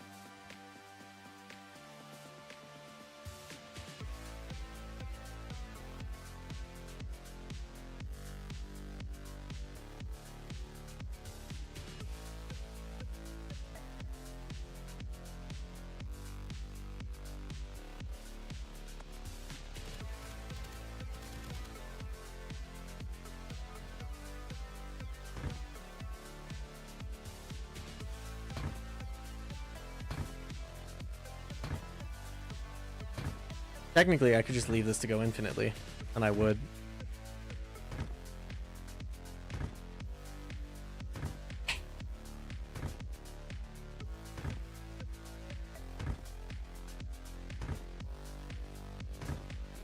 Yeah, the math is almost perfect.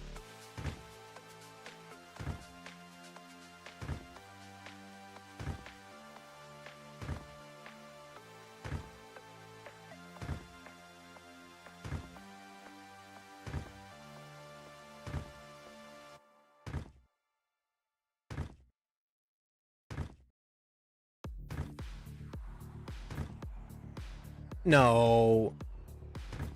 Yeah, okay, shut up, Mr. Lonely. Yeah, it's using the player center, but what I'm doing is when I am dynamically calculating it, I am sent through the player location when they touch the launch pad, so it is using the player center for that. And then for the landing location, I do add 100 to it because the player's half height is 100, so for their center, this would be the center. So for calculating, it is doing that, but in the physics calculations, the way this works is it calculates the z velocity necessary just by doing the square root of the launch height times gravity times 2.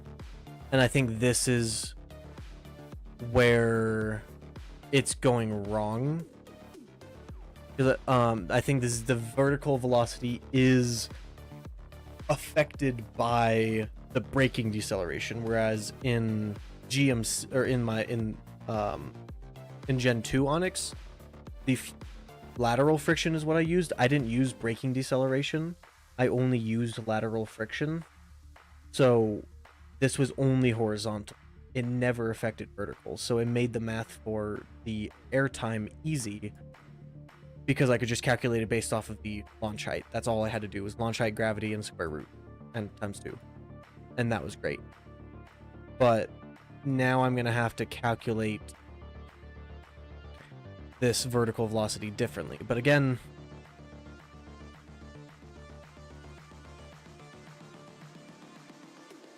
when you think about it, you set something to a velocity.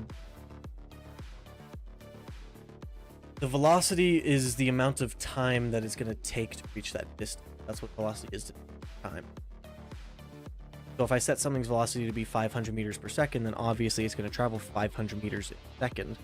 So that's why we would do the length of this, which is the distance, divided by the time of flight.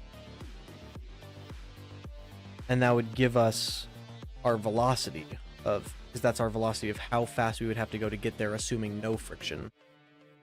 But then we would remove lateral friction. We would do lateral friction times time of flight before that, I think.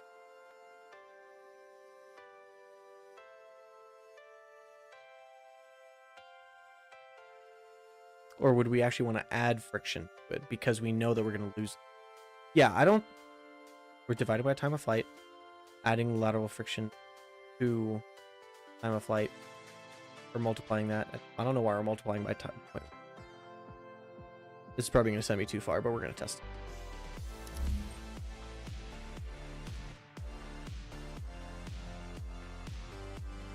Guys, am I a genius or what? Am I a genius or what? Why is that perfect? Excuse me? Why does that...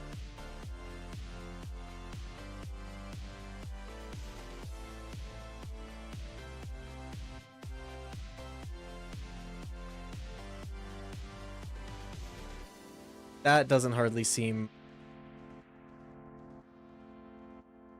You know what? Let's do a really far test. This really far test will determine if if I am doing my code right.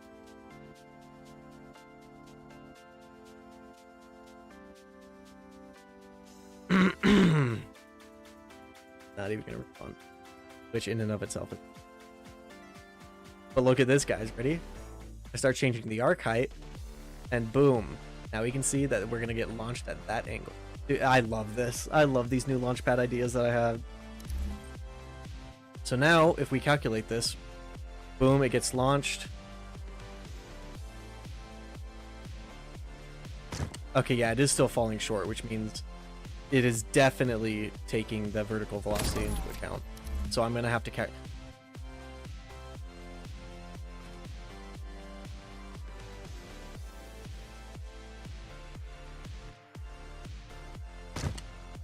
But that is very close. So I think, yes, I'm going to have to... I think literally what I need to do is... I don't know time of flight yet.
Square root of 2 times gravity times the delta of z.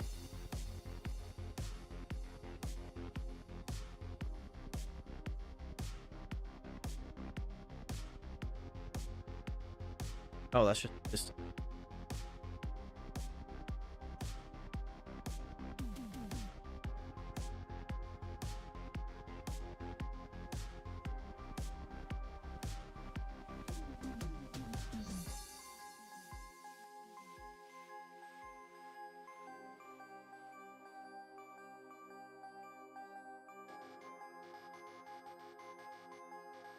well, okay, I'm gonna leave the code where it is.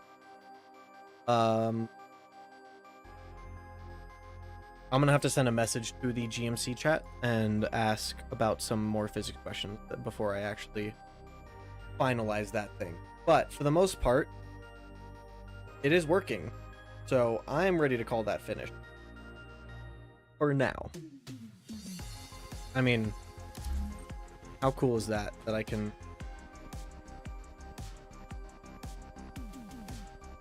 See, now the question is for you guys. Are there any, like... Are there any effects you can think of for this? I'm thinking, like, you know, if you kind of look at the edges of the screen, specifically when I'm about to start sprinting and when I slide, you'll notice, like, the FOV slightly increases. And, like, especially when you slide, the FOV increases and decreases, gives you, you know, that sense that you're going faster than you really are. Minecraft does it with, like, Quake Pro and all that. A lot of games just increase your FOV to make you feel like faster. And dude, that's the cool thing about these new launch pads. You can just like slide into it and it just immediately takes you there. I lost velocity. That's not... Yeah, I thought about speed lines. I was gonna do speed lines for sprinting, but I wouldn't say that they aren't gonna fit. I know speed lines are one of those things that people tend to just turn off immediately. So if I do speed lines, I'd want them to be very subtle. Yeah, those are speed lines, Sintred. Freaking idiot. I'm kidding.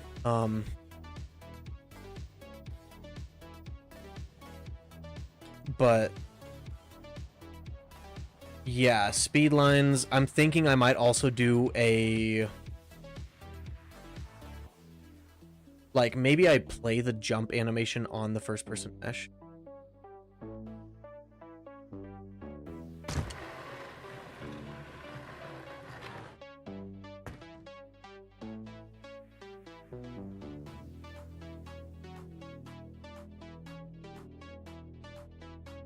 But I'm thinking, like, yeah, maybe some, like, maybe a little bit of speed lines, maybe a little bit of FOV increase. But I'm also thinking, like, doing maybe a post-process at the edge of the screen. New video and playtest. Bruh. I can't tell if you're being legitimate with that or not.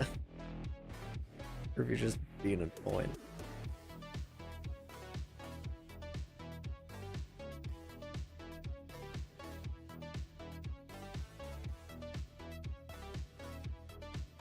Oh my gosh. I'm cracked. I placed it exactly where...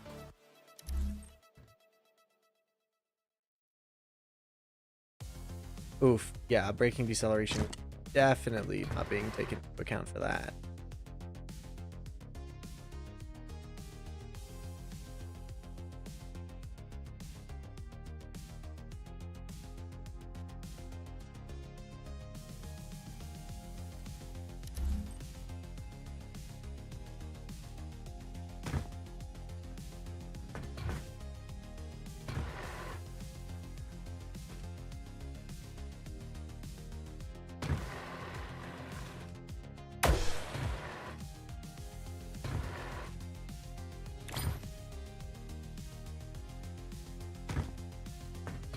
Okay, well, I'm happy to call that good for now. I just need to move the code over to the launch pad, and then, because, like, you know, this landing location is over here for this launch pad. So the code's only in the man cannon. So I need to put that over in the here. And then I can go on to some maps and place that on some maps, and maybe I can do a test session with someone.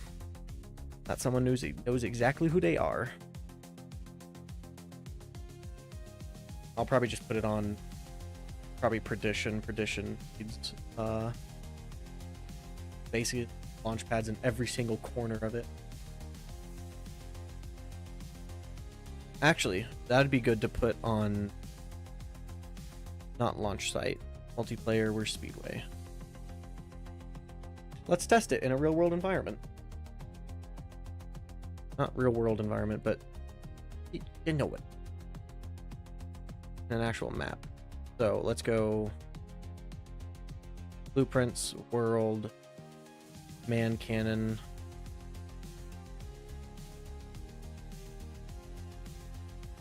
Yeah. I think he had them about here on his map. And then the landing location should be over here.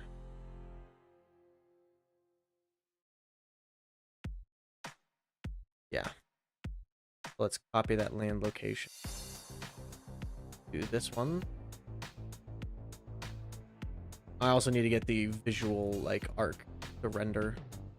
But we can just do this for now. So 1, 2, 4, 5, 6, 7, 8,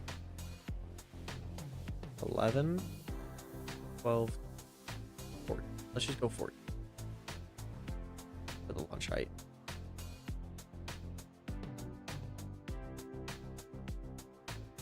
That's so sick to see those update. I'm happy that this kind of turned out exactly.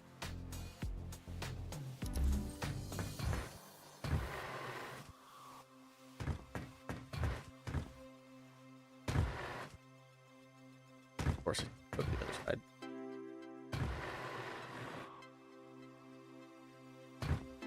That's so sick. I like it.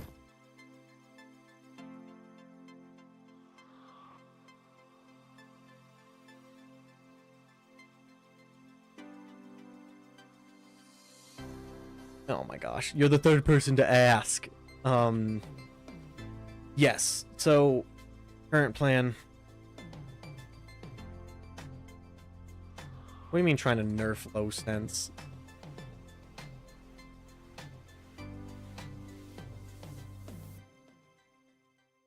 How is this nerfing low sense? What?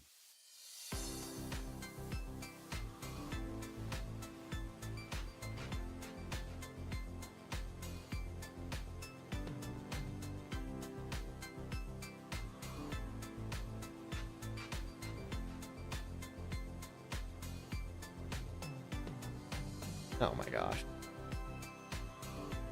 Basically, the goal is the end of March, early April. Again, I'm on PTO right now, so I'm literally spending all my... I have the next 5 days off to basically just code. Oh! Bump your head. That ain't right. Okay, I definitely need to turn down the launch height.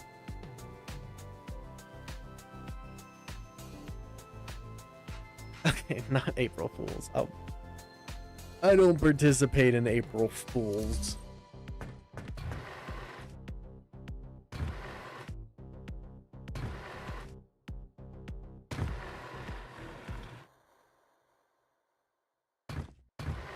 Yeah, there we go. That's right.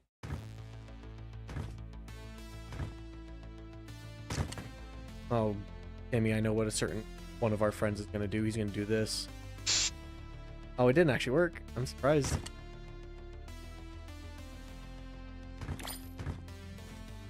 That's so much nicer, though, than the old version of Speedway, where the old version of Speedway, you had to jump into them. Again, one of the reasons why I wanted to make these is because... No, the train's not in the game. The only dynamic element that I've started messing around with is on Pathos, and even that one's not fully finished. But like this one now, you can just slide into it, which the ones on old Speedway you couldn't do. You had to like jump into it, and it was super tedious. But these ones, the whole point of making them small and to the, you know, to the ground like this, is that now you literally just can slide into it.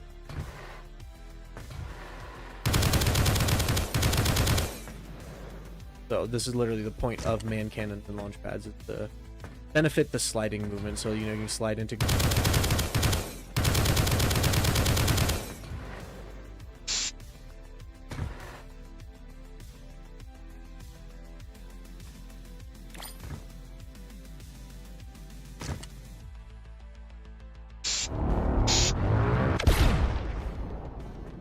That's gonna be fun. All right.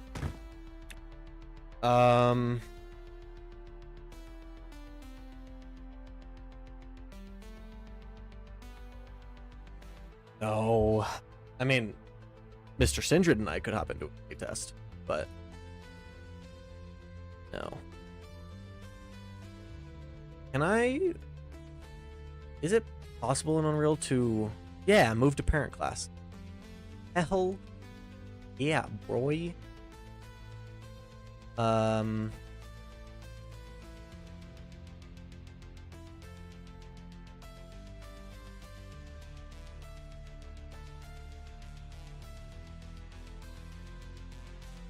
Instruction script. Yeah, velocity. It's code here. Or not.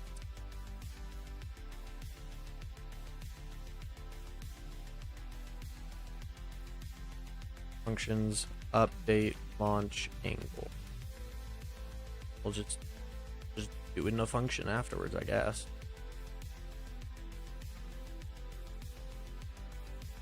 I mean, technically, you do have a Steam key. You just aren't in the right beta test, Mr. Lumley.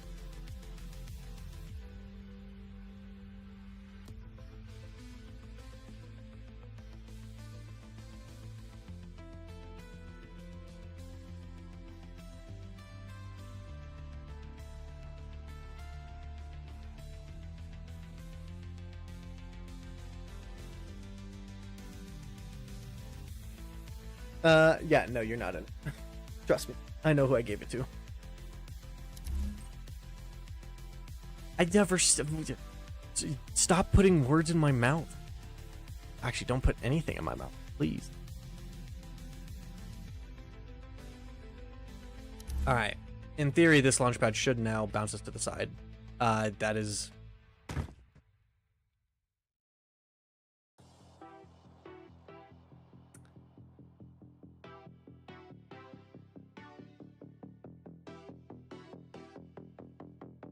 Oh.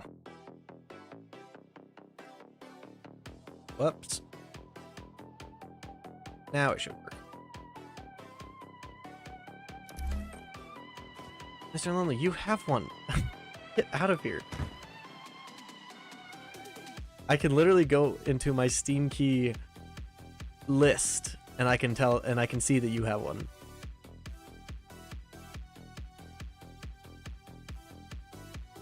Hey, Sindred, you wanna do a quick play test with these?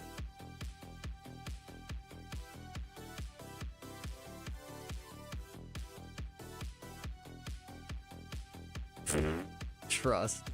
Yeah, okay, buddy.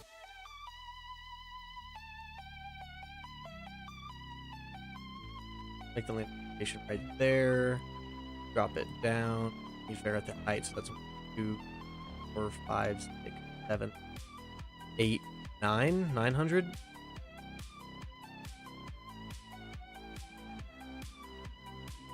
On stream, yeah, you're cooked. I'm not playing that on stream. This is my channel, boy.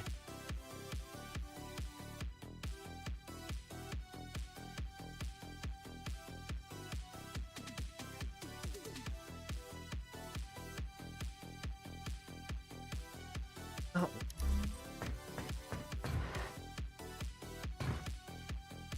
Alright, let's test this, see if this works. Doing. Yeah, it needs to go more up.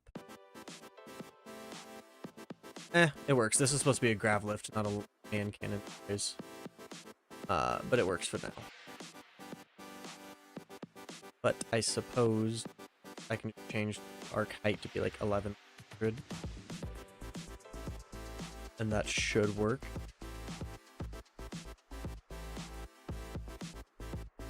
What do you mean you're not supporting this kind of behavior? I'm getting the game ready. And again, like I told other people, it's not an actual test. It's a vertical slice test. So it's going to be bare minimum content. So like it's not going to have a huge amount of replayability other than just playing with new people. Like there's going to be 3 guns, maybe actually no, there's going to be 5.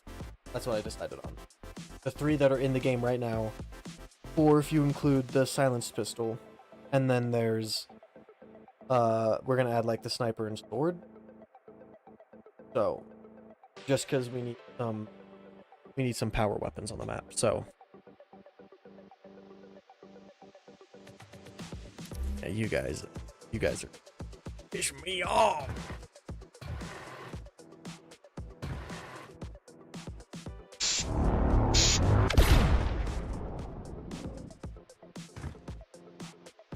No, don't. Also, he's not home, and he's not going to be on his computer for the next, like, 4 days. He's super busy.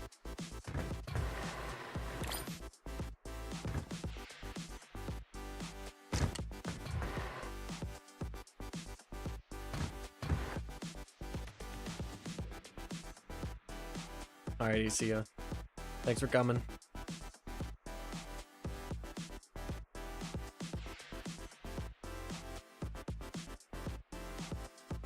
You're a bad influence on people. Right, Sinford?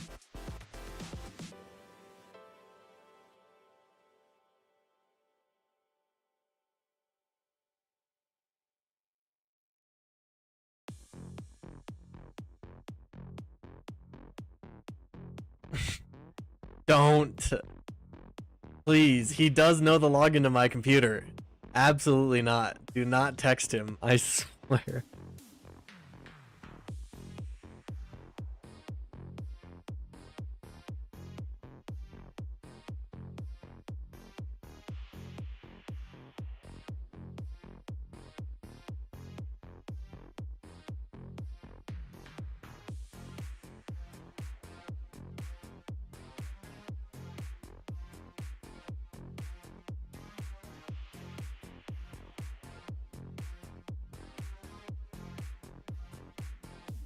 Okay.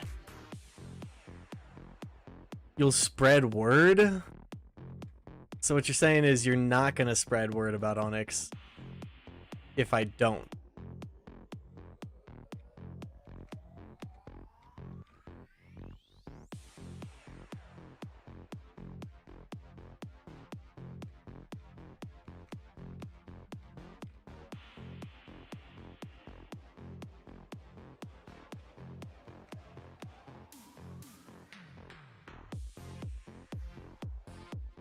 Yeah, and how many of them have joined the server, huh?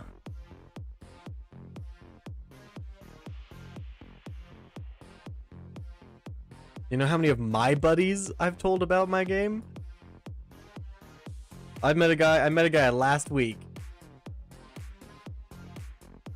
And he was like, I was talking to him and he went and told one of my friends. I walked outside to go talk to her.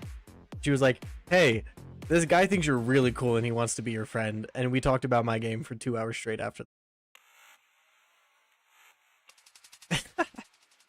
No, I know you, Van. I know. You a G.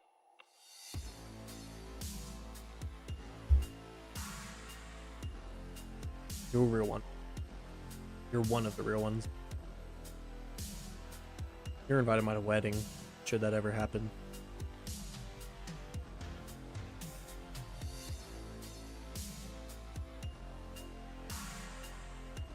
You know what, let's package this.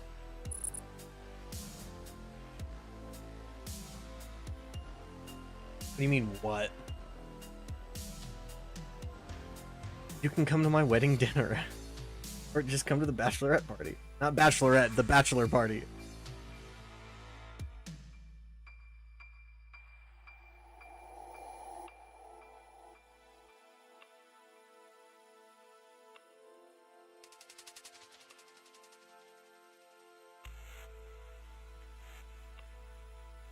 Oh, one of my friends went live on Twitch.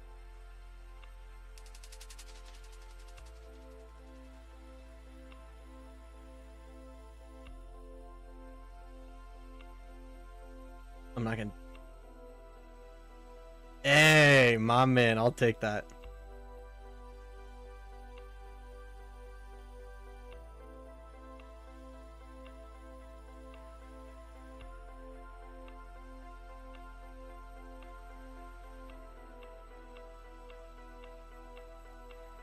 Oh my gosh, I have not looked at my phone. Everyone's texting me. What's going on?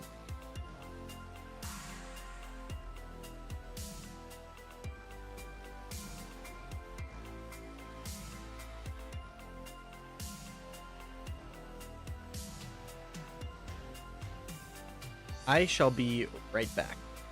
Be like.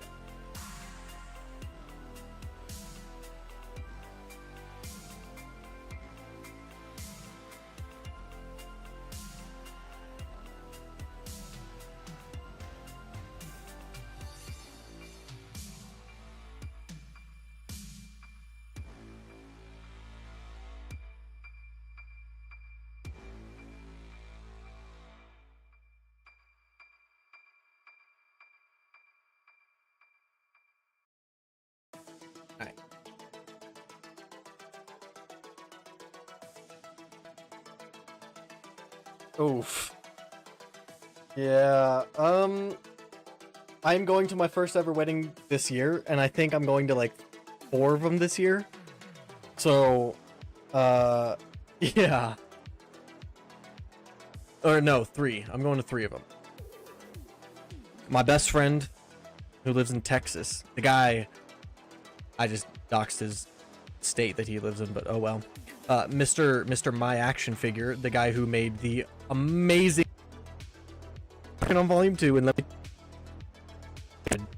by far the greatest music ever made for Onyx. Like we're kind of expanding out and exploring new. We're still keeping with the 80s synth. That is always going to be the vibe of Onyx. Is that 80s synth? That's kind of, you know, kind of like that almost retro. We're kind of going with a retro futuristic.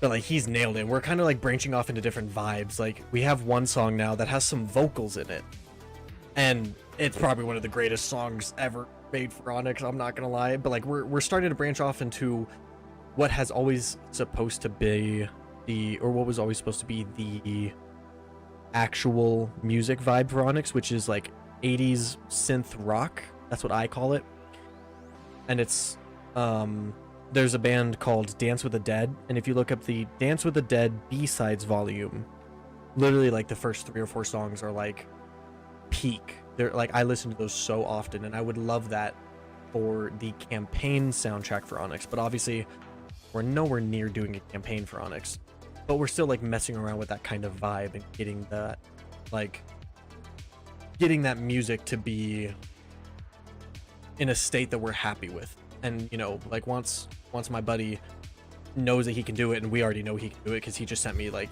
3 songs that perfectly match that vibe, so we know he can do it. So like once we get to doing the campaign, he can create all those songs that perfectly match the vibe of the campaign. But this volume 2 for Onyx is kind of branching out with different vibes. So we've got one with some vocals, we've got some of that 80s synth rock.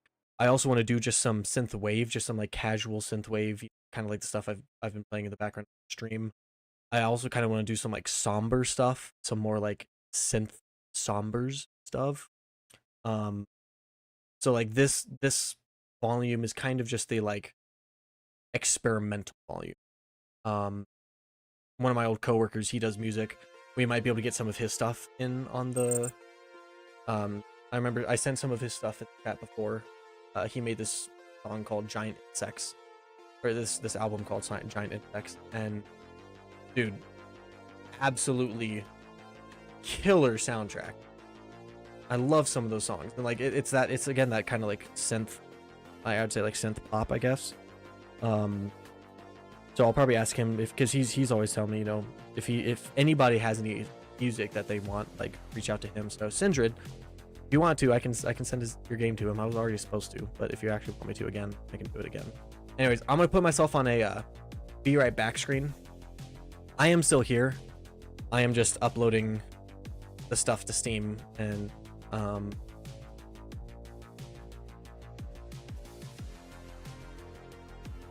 just uploading it to Steam. It shows my info. I do not need that.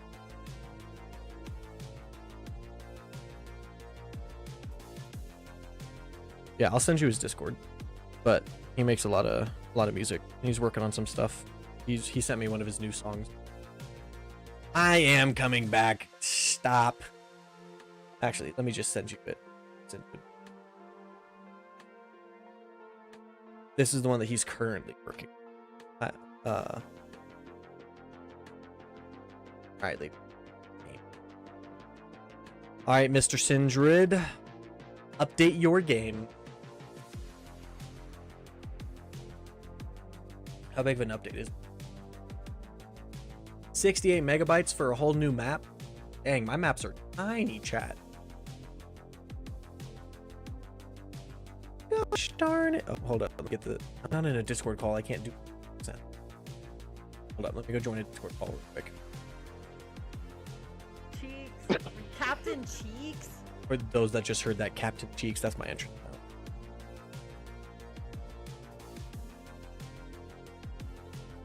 Back in my day. Oh, there's one of the soundtracks, guys. You want to listen to it? Let's pause the music. Sindred, shut up. All right. Get in my party.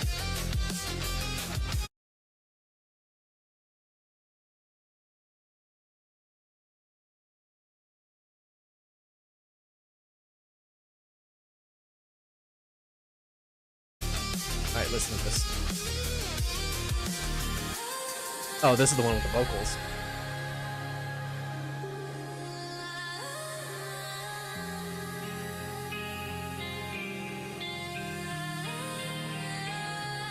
You guys are getting a little early sneak peek for being, you know, my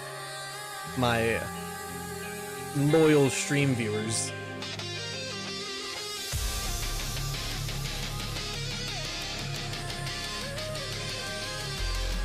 Oh, so you guys like the new... Oh, I forgot to change the order of this crap. But y'all like the new somewhat menu stuff? I think it's nice. I definitely like this layout a lot more than what I had in previous Onyx. Wait for it. Yeah, that's all you guys get to hear. You don't get to hear the rest of the song. That's all. Anyways, let's hope this works. I've never actually packaged a new map. Oh, looks like it worked. And he loaded it. Guys, look at this. Oh my frames. I am at 8 frames. What are your frames? 200.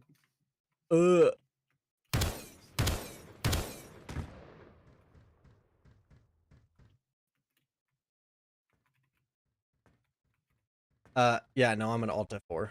You're hosting. Oh, okay. I do not know why the frames so gosh darn horrible.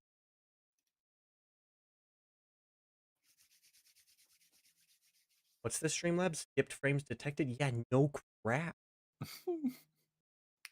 I know I was skipping.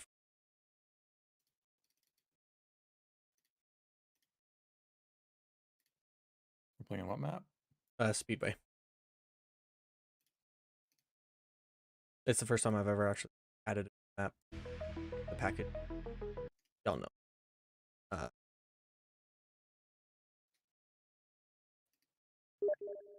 Stop it! I was about to click join on you and you sent the invite.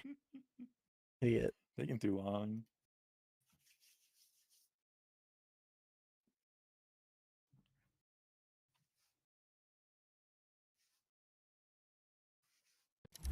There we go. Is it laggy for you? No. Okay, that was weird.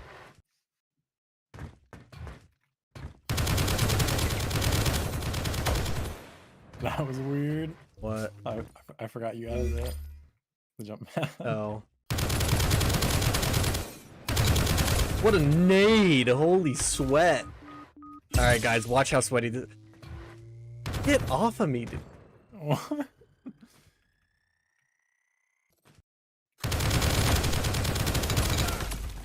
I hate this guy. I hate this guy. Why don't you push gunfights? You're so weird. What do you, I forgot there was a jump pad there. I didn't know I could come up, I'll be honest. Needs the particles.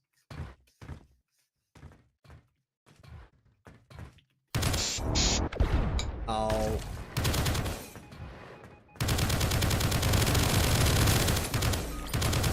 Ah, you idiot! You idiot! Wall block the melee. Imagine. Shut up. Stupid Streamlabs. Oh, you have skipped frame.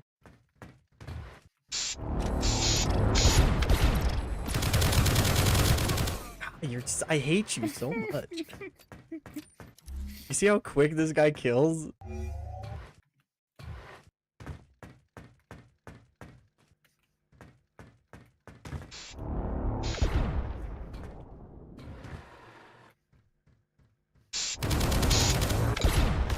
Yeah, get that grenade out of here.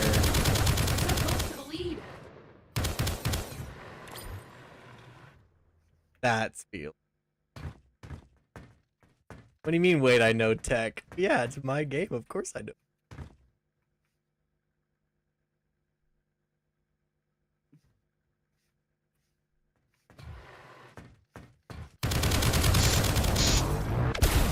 Yeah, freaking idiot.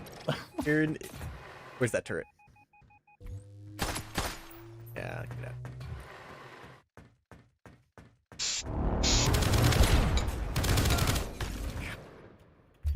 The pre-nades from you are actually annoying.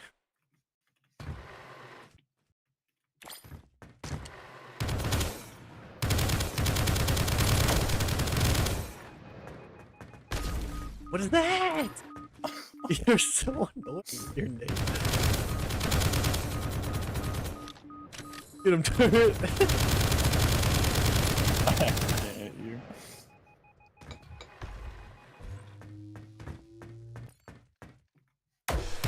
What the? You can't be using the tech I created on me.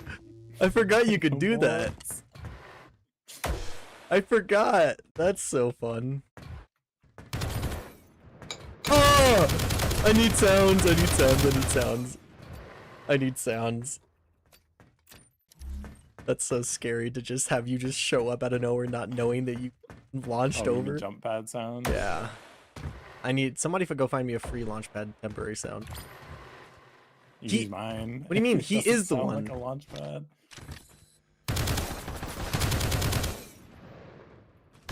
That doesn't feel damage.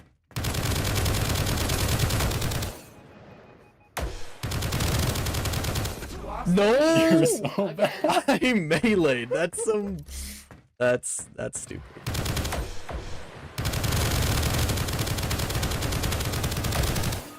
That's. I didn't even know what I was doing there. I was just trying to run away. He's running.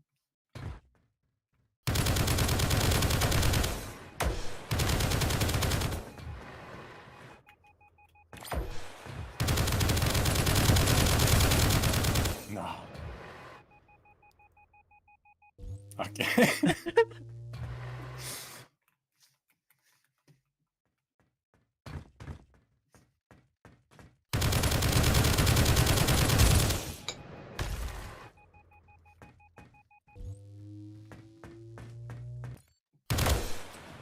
No way that doesn't connect. Kidding.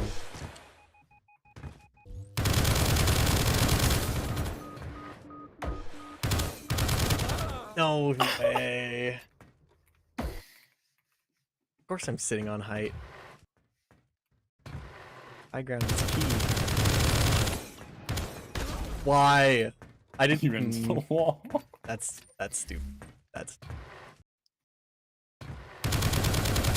And then he steals my shield.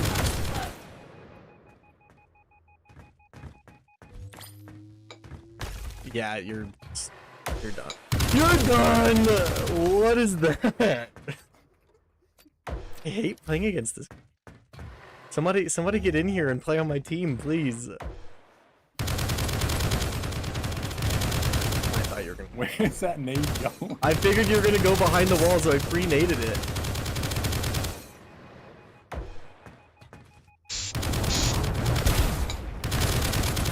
No, you're so low. Only viewers who still have the game. Trust me, Van, you're gonna get compensated for constantly being in stream.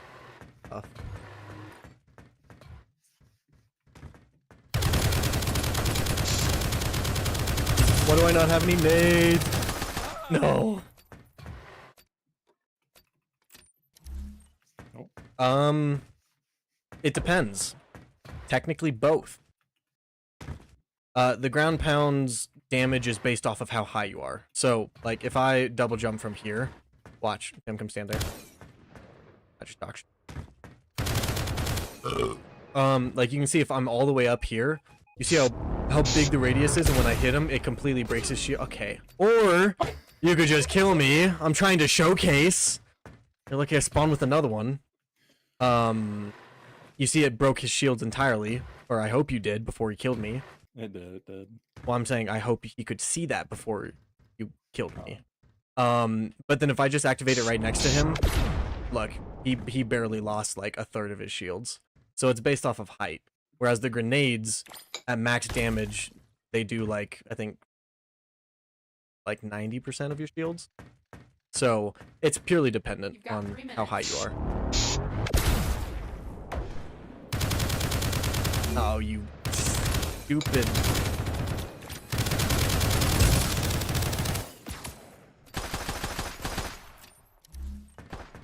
Yep. The lights show how much shield you have, so. Okay.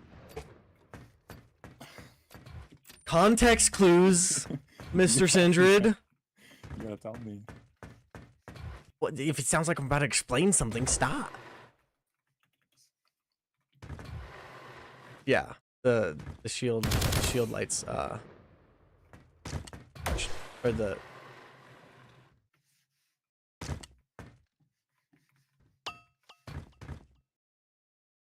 the lights show your shield level. So if you're looking at someone and you see them, you know, flashing, you can kind of tell based off of how much. Stop looking at me! Holy guys, you see what I have to deal with? You see the testers that I have to. This is why Onyx doesn't get complete, because these testers don't want to freaking listen to directions. But yeah, so it shows them kind of, you know, their percentage. So if you're like across the map and you kind of just see the vague glow only in the center of the chest, you know that they're fairly low. Or if you see it across their entire body, you know that, you know, they've got full. So it's kind of a visual indicator. That's one of those things that Halo doesn't have, but I have, and I think it's better. Probably because the streams and videos really don't do it justice, and it's kind of hard to tell unless you're unless you know it's there and you're actually looking. Yeah, jump scared. Oh, jump scare.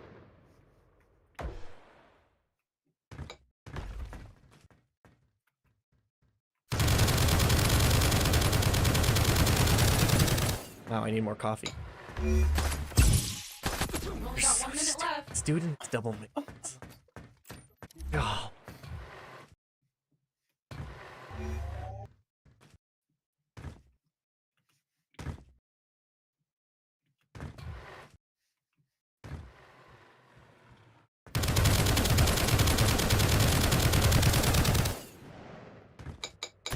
Yeah. Yeah. 30 seconds. Let's go. I threw a pulse blade into the man cannon or into the launch pad. And it just went straight into the wall. Where's that grenade going? I don't know. Oh,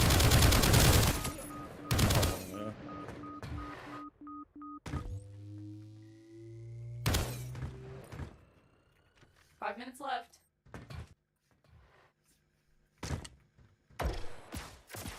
5 minutes left. What do you mean defeat? I said it to be 5. Oh, I'm not already.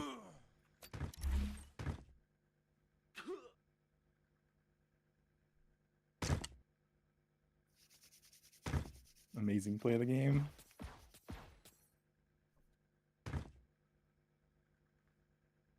What a play of the game. That's insane. Yeah, I mean, launchpads. Boom. So that's launchpads done for today. You can leave push it. Okay. Buddy, garbage. Okay. Thanks for playing, Sindred. Showing them how bad I suck in my own game. But yeah, boom. Launchpads. Did that in 3 hours. But I always get sidetracked while streaming. I'll probably stream later tonight as well. Or maybe I'll do an afternoon stream tomorrow. Because I'm still fully switching over to the day schedule. I'm probably going to go to sleep a little later tonight. Then tomorrow I'll be fully on the day schedule.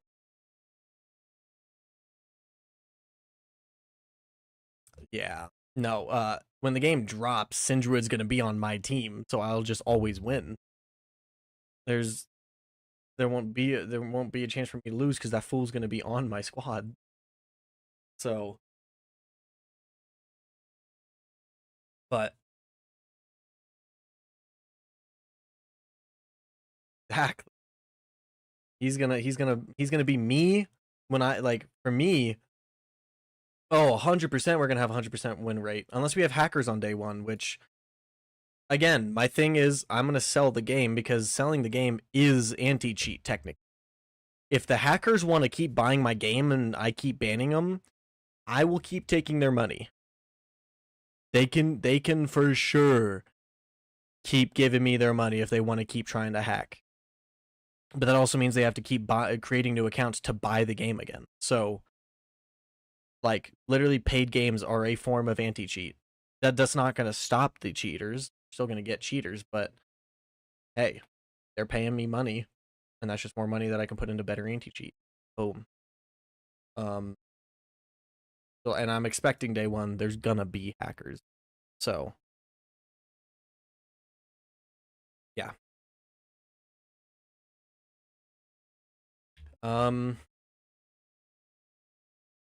Honestly, it's 3 hours. We're already at 3 hours. Might save some of the weapons stuff. I need to think about it. I mean, the next thing we needed is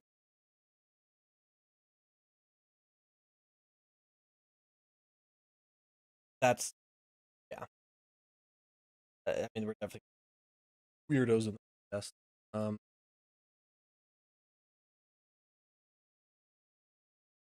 But this entire massive function in the weapon code, this needs to get basically moved over almost completely into separate functions, and then that needs to get moved over into my fire types, into my hit scan component, and I need to clean this code up too. So honestly, that would be the next thing, is to clean up this code. We don't need this anymore now that I'm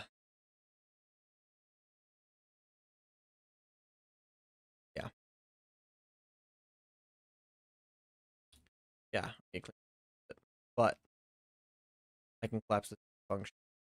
Then bada bing.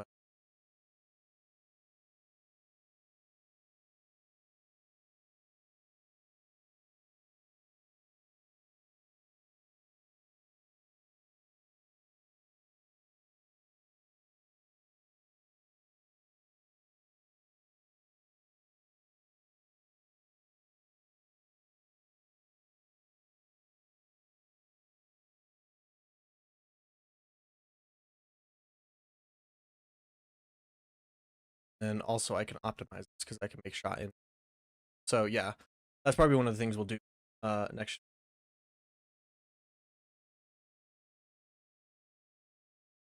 Yeah, then that's the thing is I don't really fully know exactly.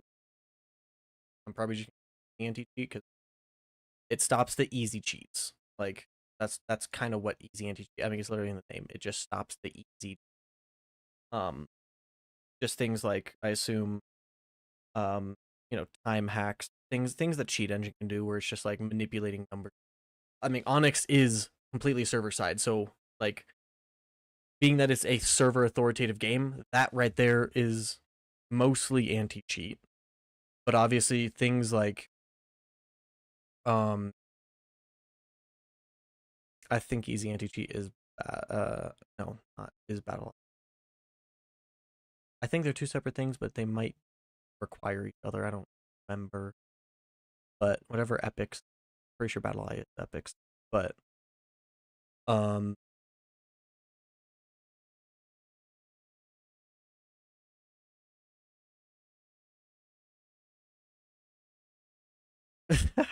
no. I mean, I'll take the 500. You're welcome to send me 500. I'm not going to say no to that. No, realistically what I want is I want that I want Waldo, if you've heard of that. It's basically the AI anti-cheat where it as I understand it, it literally memorizes your playstyle. And because it memorizes your playstyle, it doesn't actually have to be live. So it can go back and watch like the replays. So it's literally it's not if you get caught, it's a matter of when you'll get caught. Because since it memorizes the playstyle and it can go back and look at old gameplay clips, and honestly, because it's just data, it honestly doesn't even have to go back and look at the gameplay clip. It can probably look at like the replay file. It could probably just scan through the file and say this player is 80% chance to be a cheater.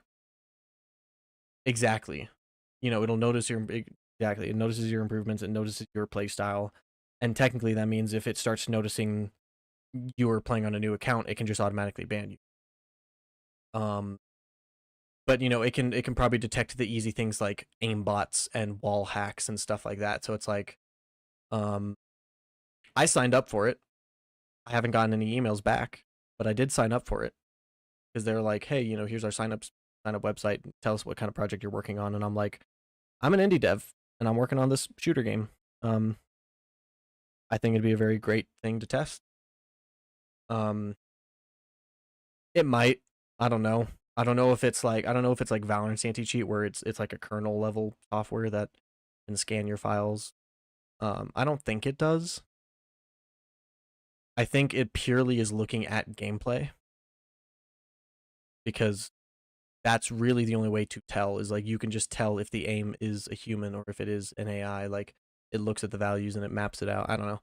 I remember watching the guy's video on it. That guy's channel. Basically homeless, I think is his name.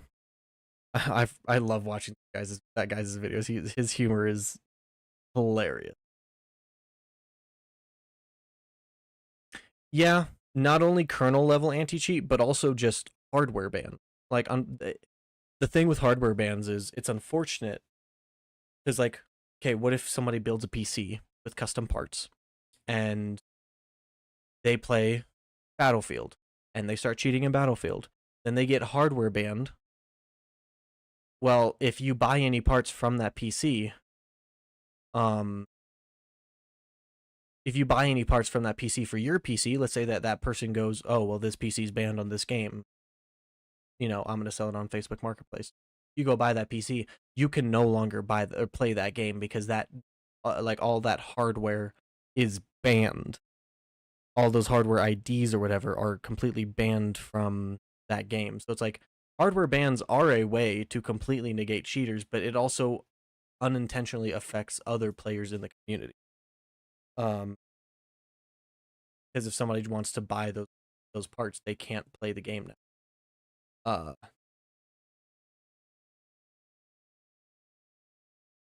I mean, there's probably ways around that. You could probably just say like that specific combination of parts is 100% banned, but then like if somebody else starts, playing it and they're not using 100% of those parts, it's just like a combination of it. You just kind of like put a flag on them saying like potential cheater, and then you just monitor it based off of that. I don't know. But like honestly, IP bans and hardware bans I feel like are stronger but again, that it does affect other people because one, your IP changes. I think it's like every 2 weeks or something like that. Could be wrong. And two, if you ban an IP, that means your brother or somebody, your roommate is hacking on a game, they get IP banned, now you can't play. You guys share the same public IP. So those things are great. They do stop cheating, but that also unintentionally affects other people. So honestly, I feel like the AI Waldo is like the only thing that is realistically going to be the best bet. Who's the new leader? So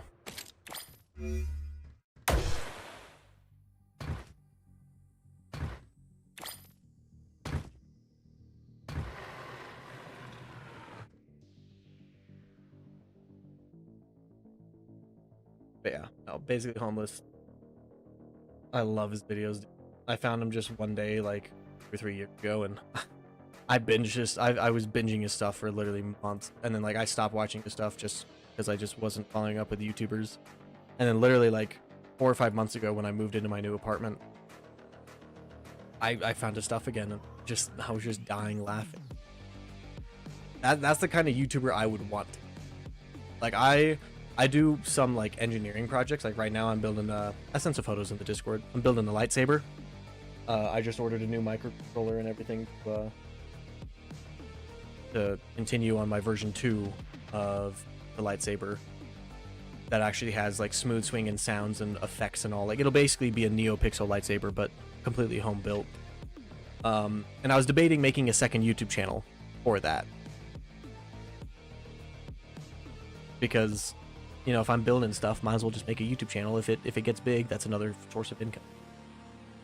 I would like Onyx to be my main job, but fortunately, it doesn't work like that. What I'm planning, honestly, is for Monday, because that's the last day of my thing, and I'll have to switch back over to the night schedule to go to work Monday night. I'm probably gonna make some like content stuff. So like I want to start working on the new devlog for this vertical slice. I mean, I can get the things done, and then I want to maybe do some like shorts and like TikToks and Instagram, and just kind of start posting on social media to see if we can get just some more outreach. But yeah, I need to think about how I'm gonna code the launch animation for this.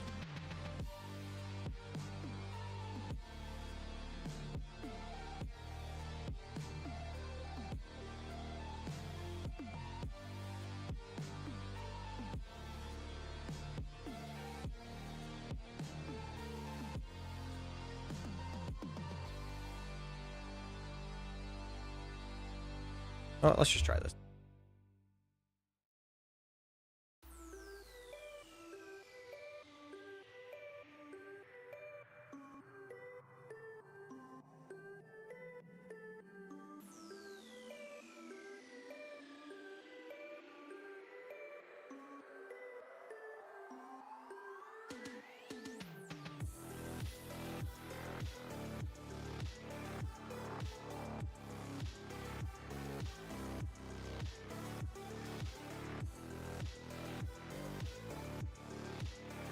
So on frame 3 and 5, it's the max. Okay.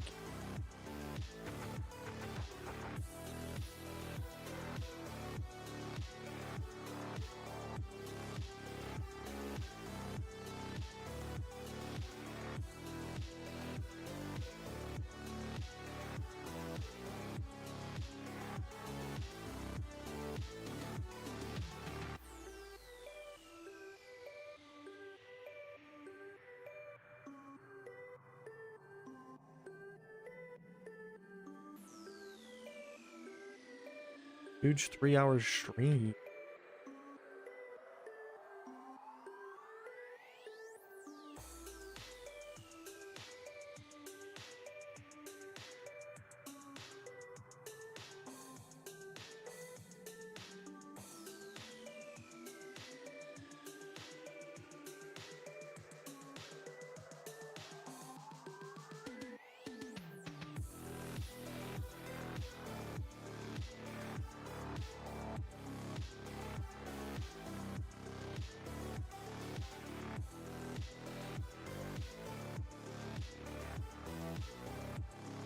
Honestly, this is just a 15 frame animation. I think I'm gonna have to do this completely with curve. So let me go models, world, and cannon. Come into the skeletal mesh. Create animation from the current pose to underscore anim underscore man cannon lawn. Be right back.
I know I'm muted. Somebody called me.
Oh, he just hung up on me. That was Mr. Savage Potato himself that called me.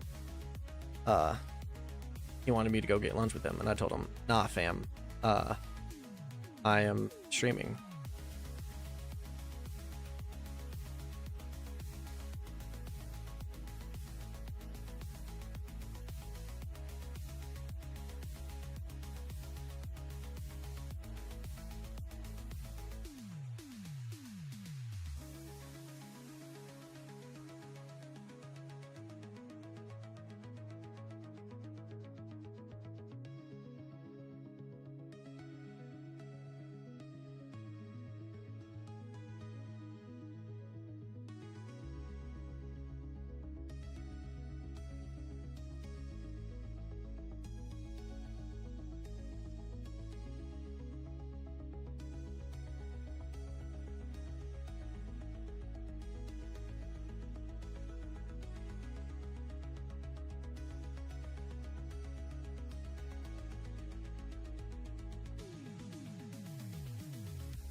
Bruh, there he is, Mr. Savage.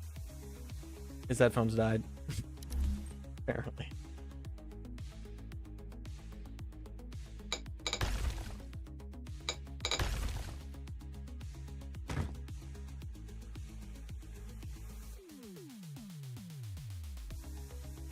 Well, looks like you're coming home. Also, Savage, if anybody texts you saying that you want Steam keys,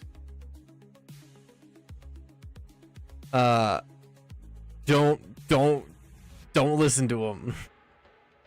They were scheming about texting you to get on my computer and steal freaking Steam keys.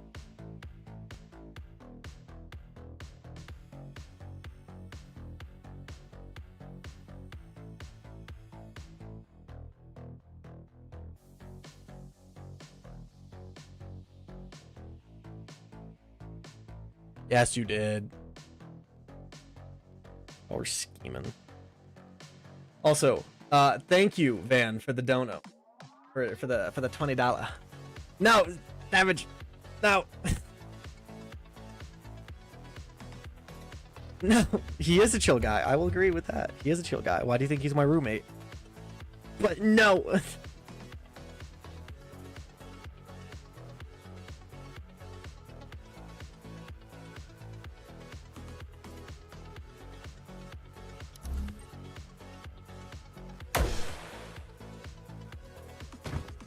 Okay, well clearly that's not working. Why?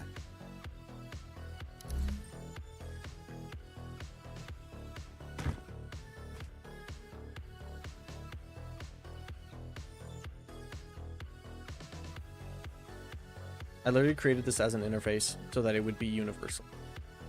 And yet it's not universal.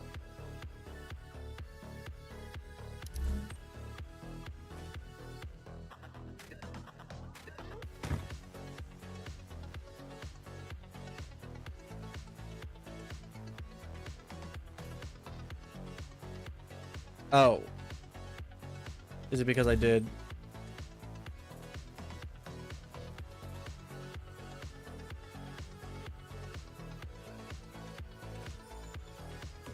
Yep, that's.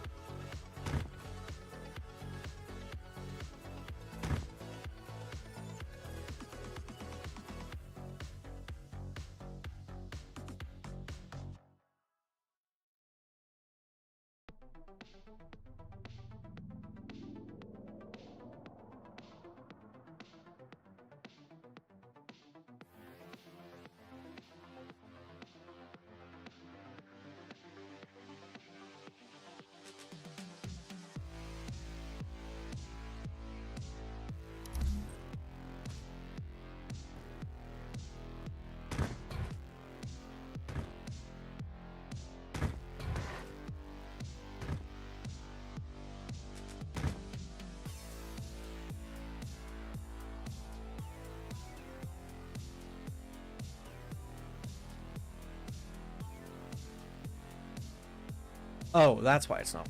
Because I'm an idiot.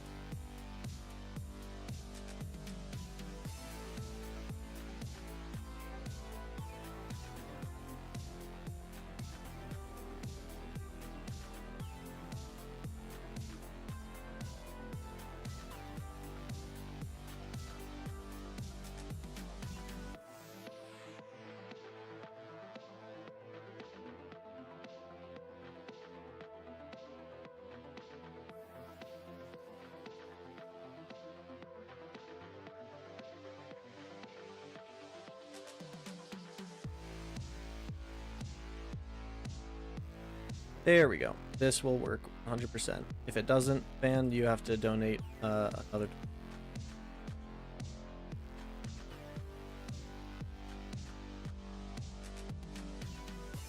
Deleting all my print strings because I know this.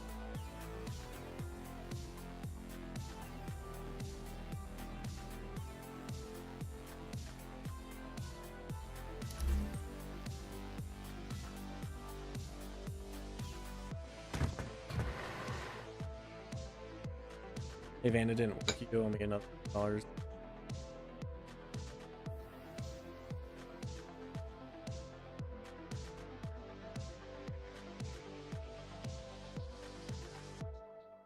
What? Where'd you hear that?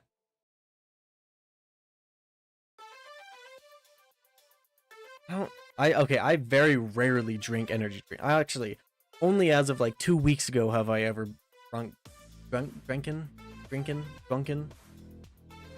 energy drinks. I really don't drink energy drinks.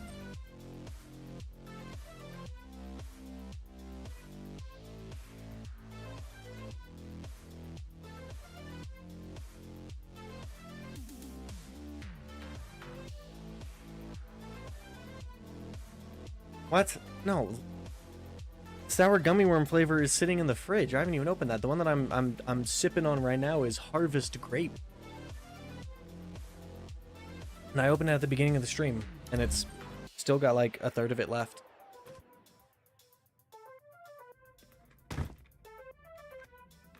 I don't drink energy drinks, really.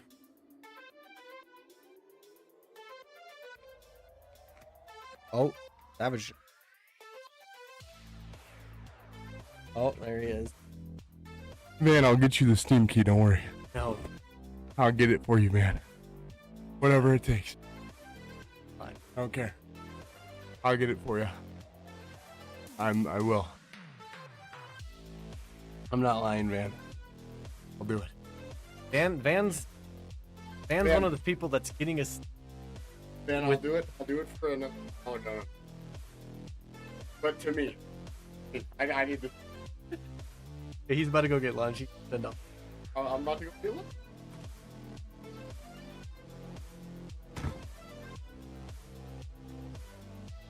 Send them the ass.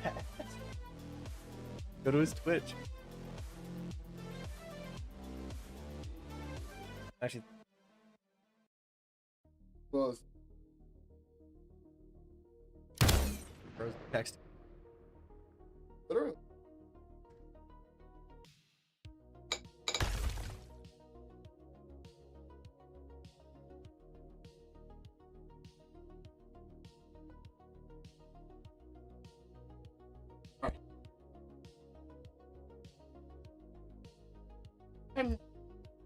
Alright, I'm leaving. I got you, Dan. I got you.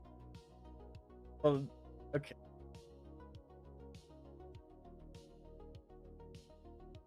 No, Van, you're one of the people who doesn't even have to sign up to get a Steam. So the way that the Steam keys are going to work for the vertical slice is there's going to be a Discord channel that'll open up, and one of the bots that Mr. Sindrid has made, which we are going to have to definitely revamp Sindrid. What do you mean you'll send the Steam key back? What you mean by that?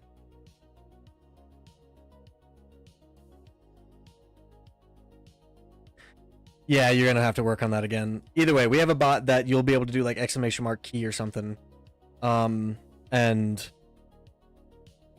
you'll get a key, and that'll be limited to 200 people, but there's gonna be 50 separate keys. What do you mean if I don't authorize it? You'll get a key. No. Actually, I don't care. But yeah, you'll get a key. But there's a I'm gonna literally nuke all of the keys that I currently have right now. No one will have access to the game once this vertical slice goes live. And then I'll have 50 Steam keys that'll be for people for me to manually hand out Steam keys to. And then there'll be 200 keys for the community to grab, assuming even all 200 of those get grabbed. Honestly, I'm not expecting any more than like 40 people to claim the keys. If I get more than 40 people, I'll consider the vertical slice, a success. Other than that, I really am not expecting any. I'm not expecting to go in the vertical, unless just word of mouth goes crazy. But again, that's why I'm limiting it to 200, because I'm trying to plan. If word of mouth goes crazy, then boom, only 200 people are going to have access. If word of mouth doesn't go crazy, then whoever gets access gets access. Assuming, let's say, all 251 members in the Discord server want access, well, boom, that's the 200. But I'm going to do some, TikToks and shorts and Instagram reels and whatever I can to try and get more people. I mean, honestly, Van, if you want to, I'm not going to say no. But that is also Savage's. That is supposed to be Savage's job, but he's also working a full-time job, so he's got other things got to attend.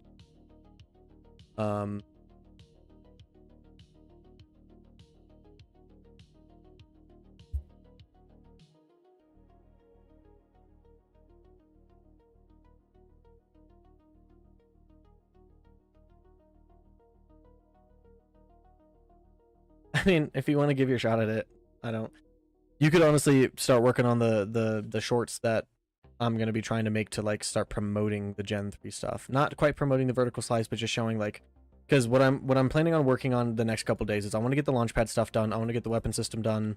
And the two big things I want to get done is dual wielding and assassination. Those are the two big things. So one of these days, probably Saturday, I'd imagine, even though I'm doing a hike Friday morning and I'm doing, I don't know if I want to dox where I live. Long story short, there's a really long staircase where I live. It's like a mile-long staircase, and it's very steep. And I'm doing that on Saturday. It's rough. And my calves are going to hate me, but I'm going to start doing that every other week, because that's one of my New Year's resolutions. as well as my New Year's resolutions is streaming more and actually releasing crap for Onyx. So, but yeah, Saturday will probably be just a sit down and animate day. So I'll be animating the dual wielding animation. I'll be animating assassination. So honestly, those might be long streams, and those honestly might just be chill streams. Like, I might not even talk much during those, unless, you know, you guys are active like you are now. Like, if the chat's active, I'll talk. If not, I'll do whatever. Anyways, I need to edit this curve because I forgot that this curve is not gonna work.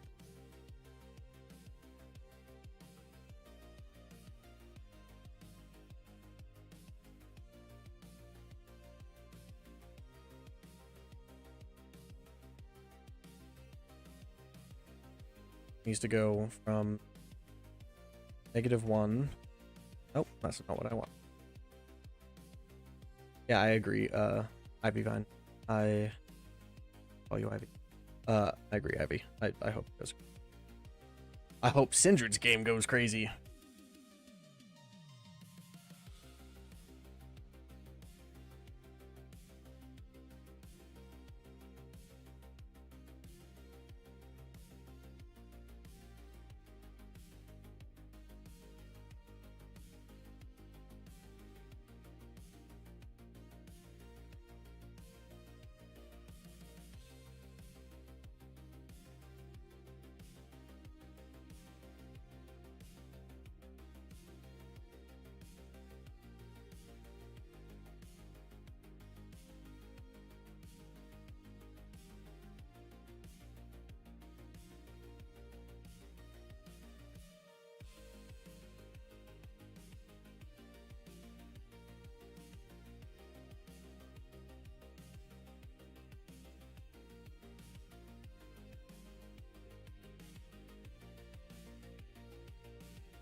Wait, no, if I do -1 is 0. And then this value would be, this would have to be 1. Value of 1. So that would be boom, 0 to our max value.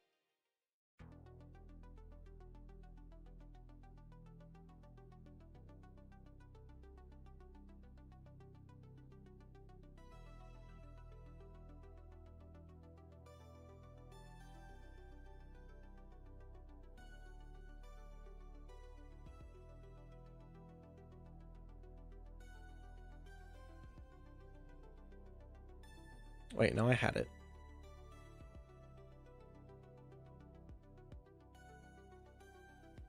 Yeah, so if it's negative, we want to lerp into the upper value, and then as soon as it becomes positive, we want to lerp from the upper value.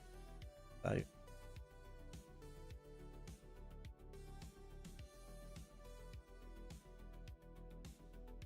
haven't even been looking at chat. Gosh. Oh, I kind of want to see the montages you've made. Yeah, Sindred. Honestly, you could do editing for Sindred. Sindred do be need of marketing. I want his game to do well. Especially it's his first release. So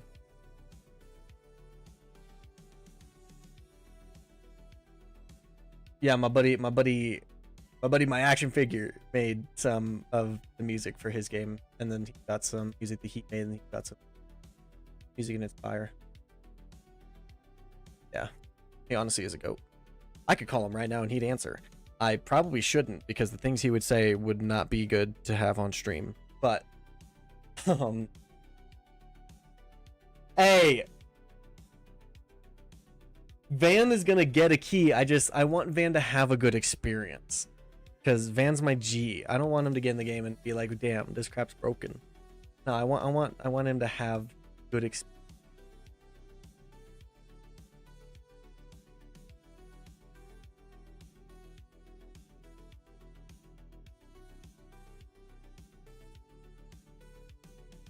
Yeah, I know. Sindred's the guy who has to deal with all the buggy versions. Nah, once you get a Steam key though, Van, you'll probably get into our internal testing lobby. Or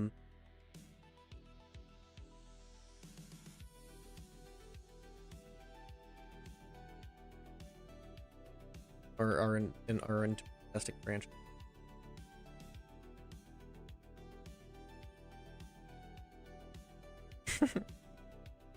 Yeah.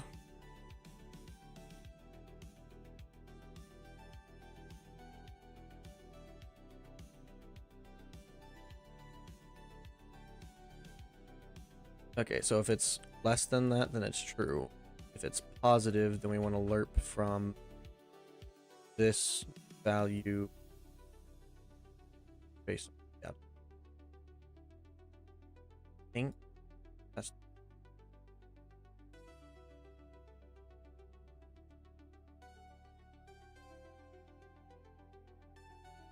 You know what? Just for the heck of it.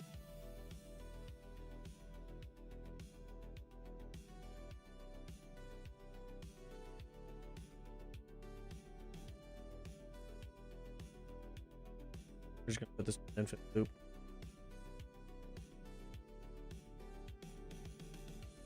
Dang. That's a dang. Time went by quick. I didn't think you'd already be there. You're insane. How fast are you pedaling that bike? You're crazy.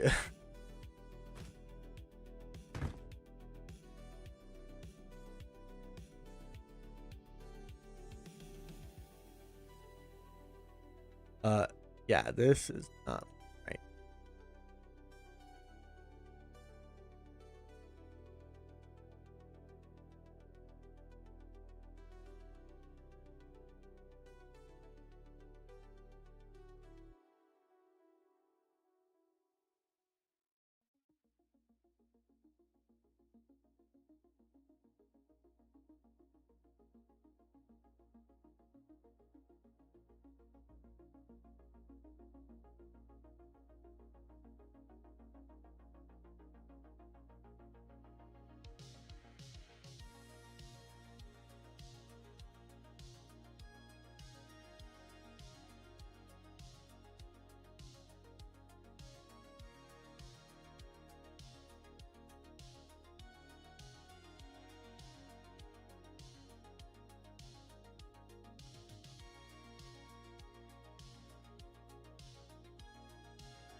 Oh, yes, I was doing the incline today at 4 a.m.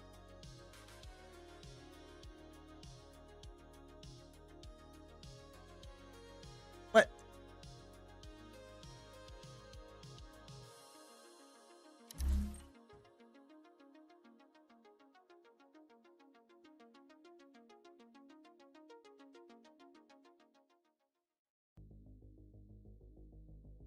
Oh, the freaking blend-in times are messed up on this thing.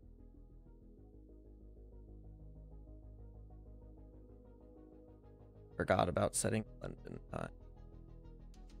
Blend-in. You're a G if you know what that's from. Actually, Savage should know what that's from. I just don't know if he remembers that episode. Blandon. When are we doing the incline? We're doing the incline at like 5 a.m. Saturday morning. I'm also going hiking tomorrow. I just don't know when or where.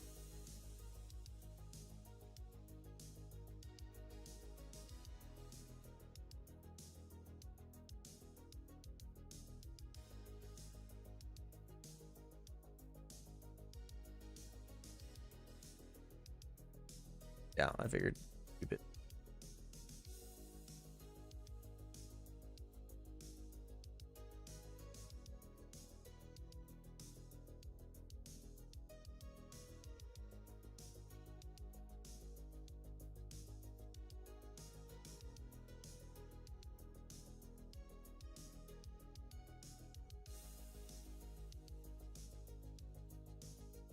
Ah, I see.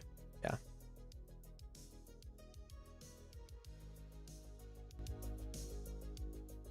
Imagine going to Africa. It's actually sick though. Happy for you.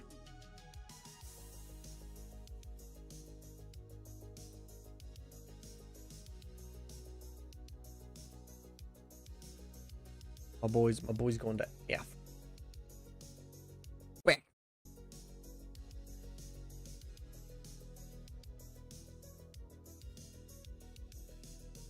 What's going on with my frame?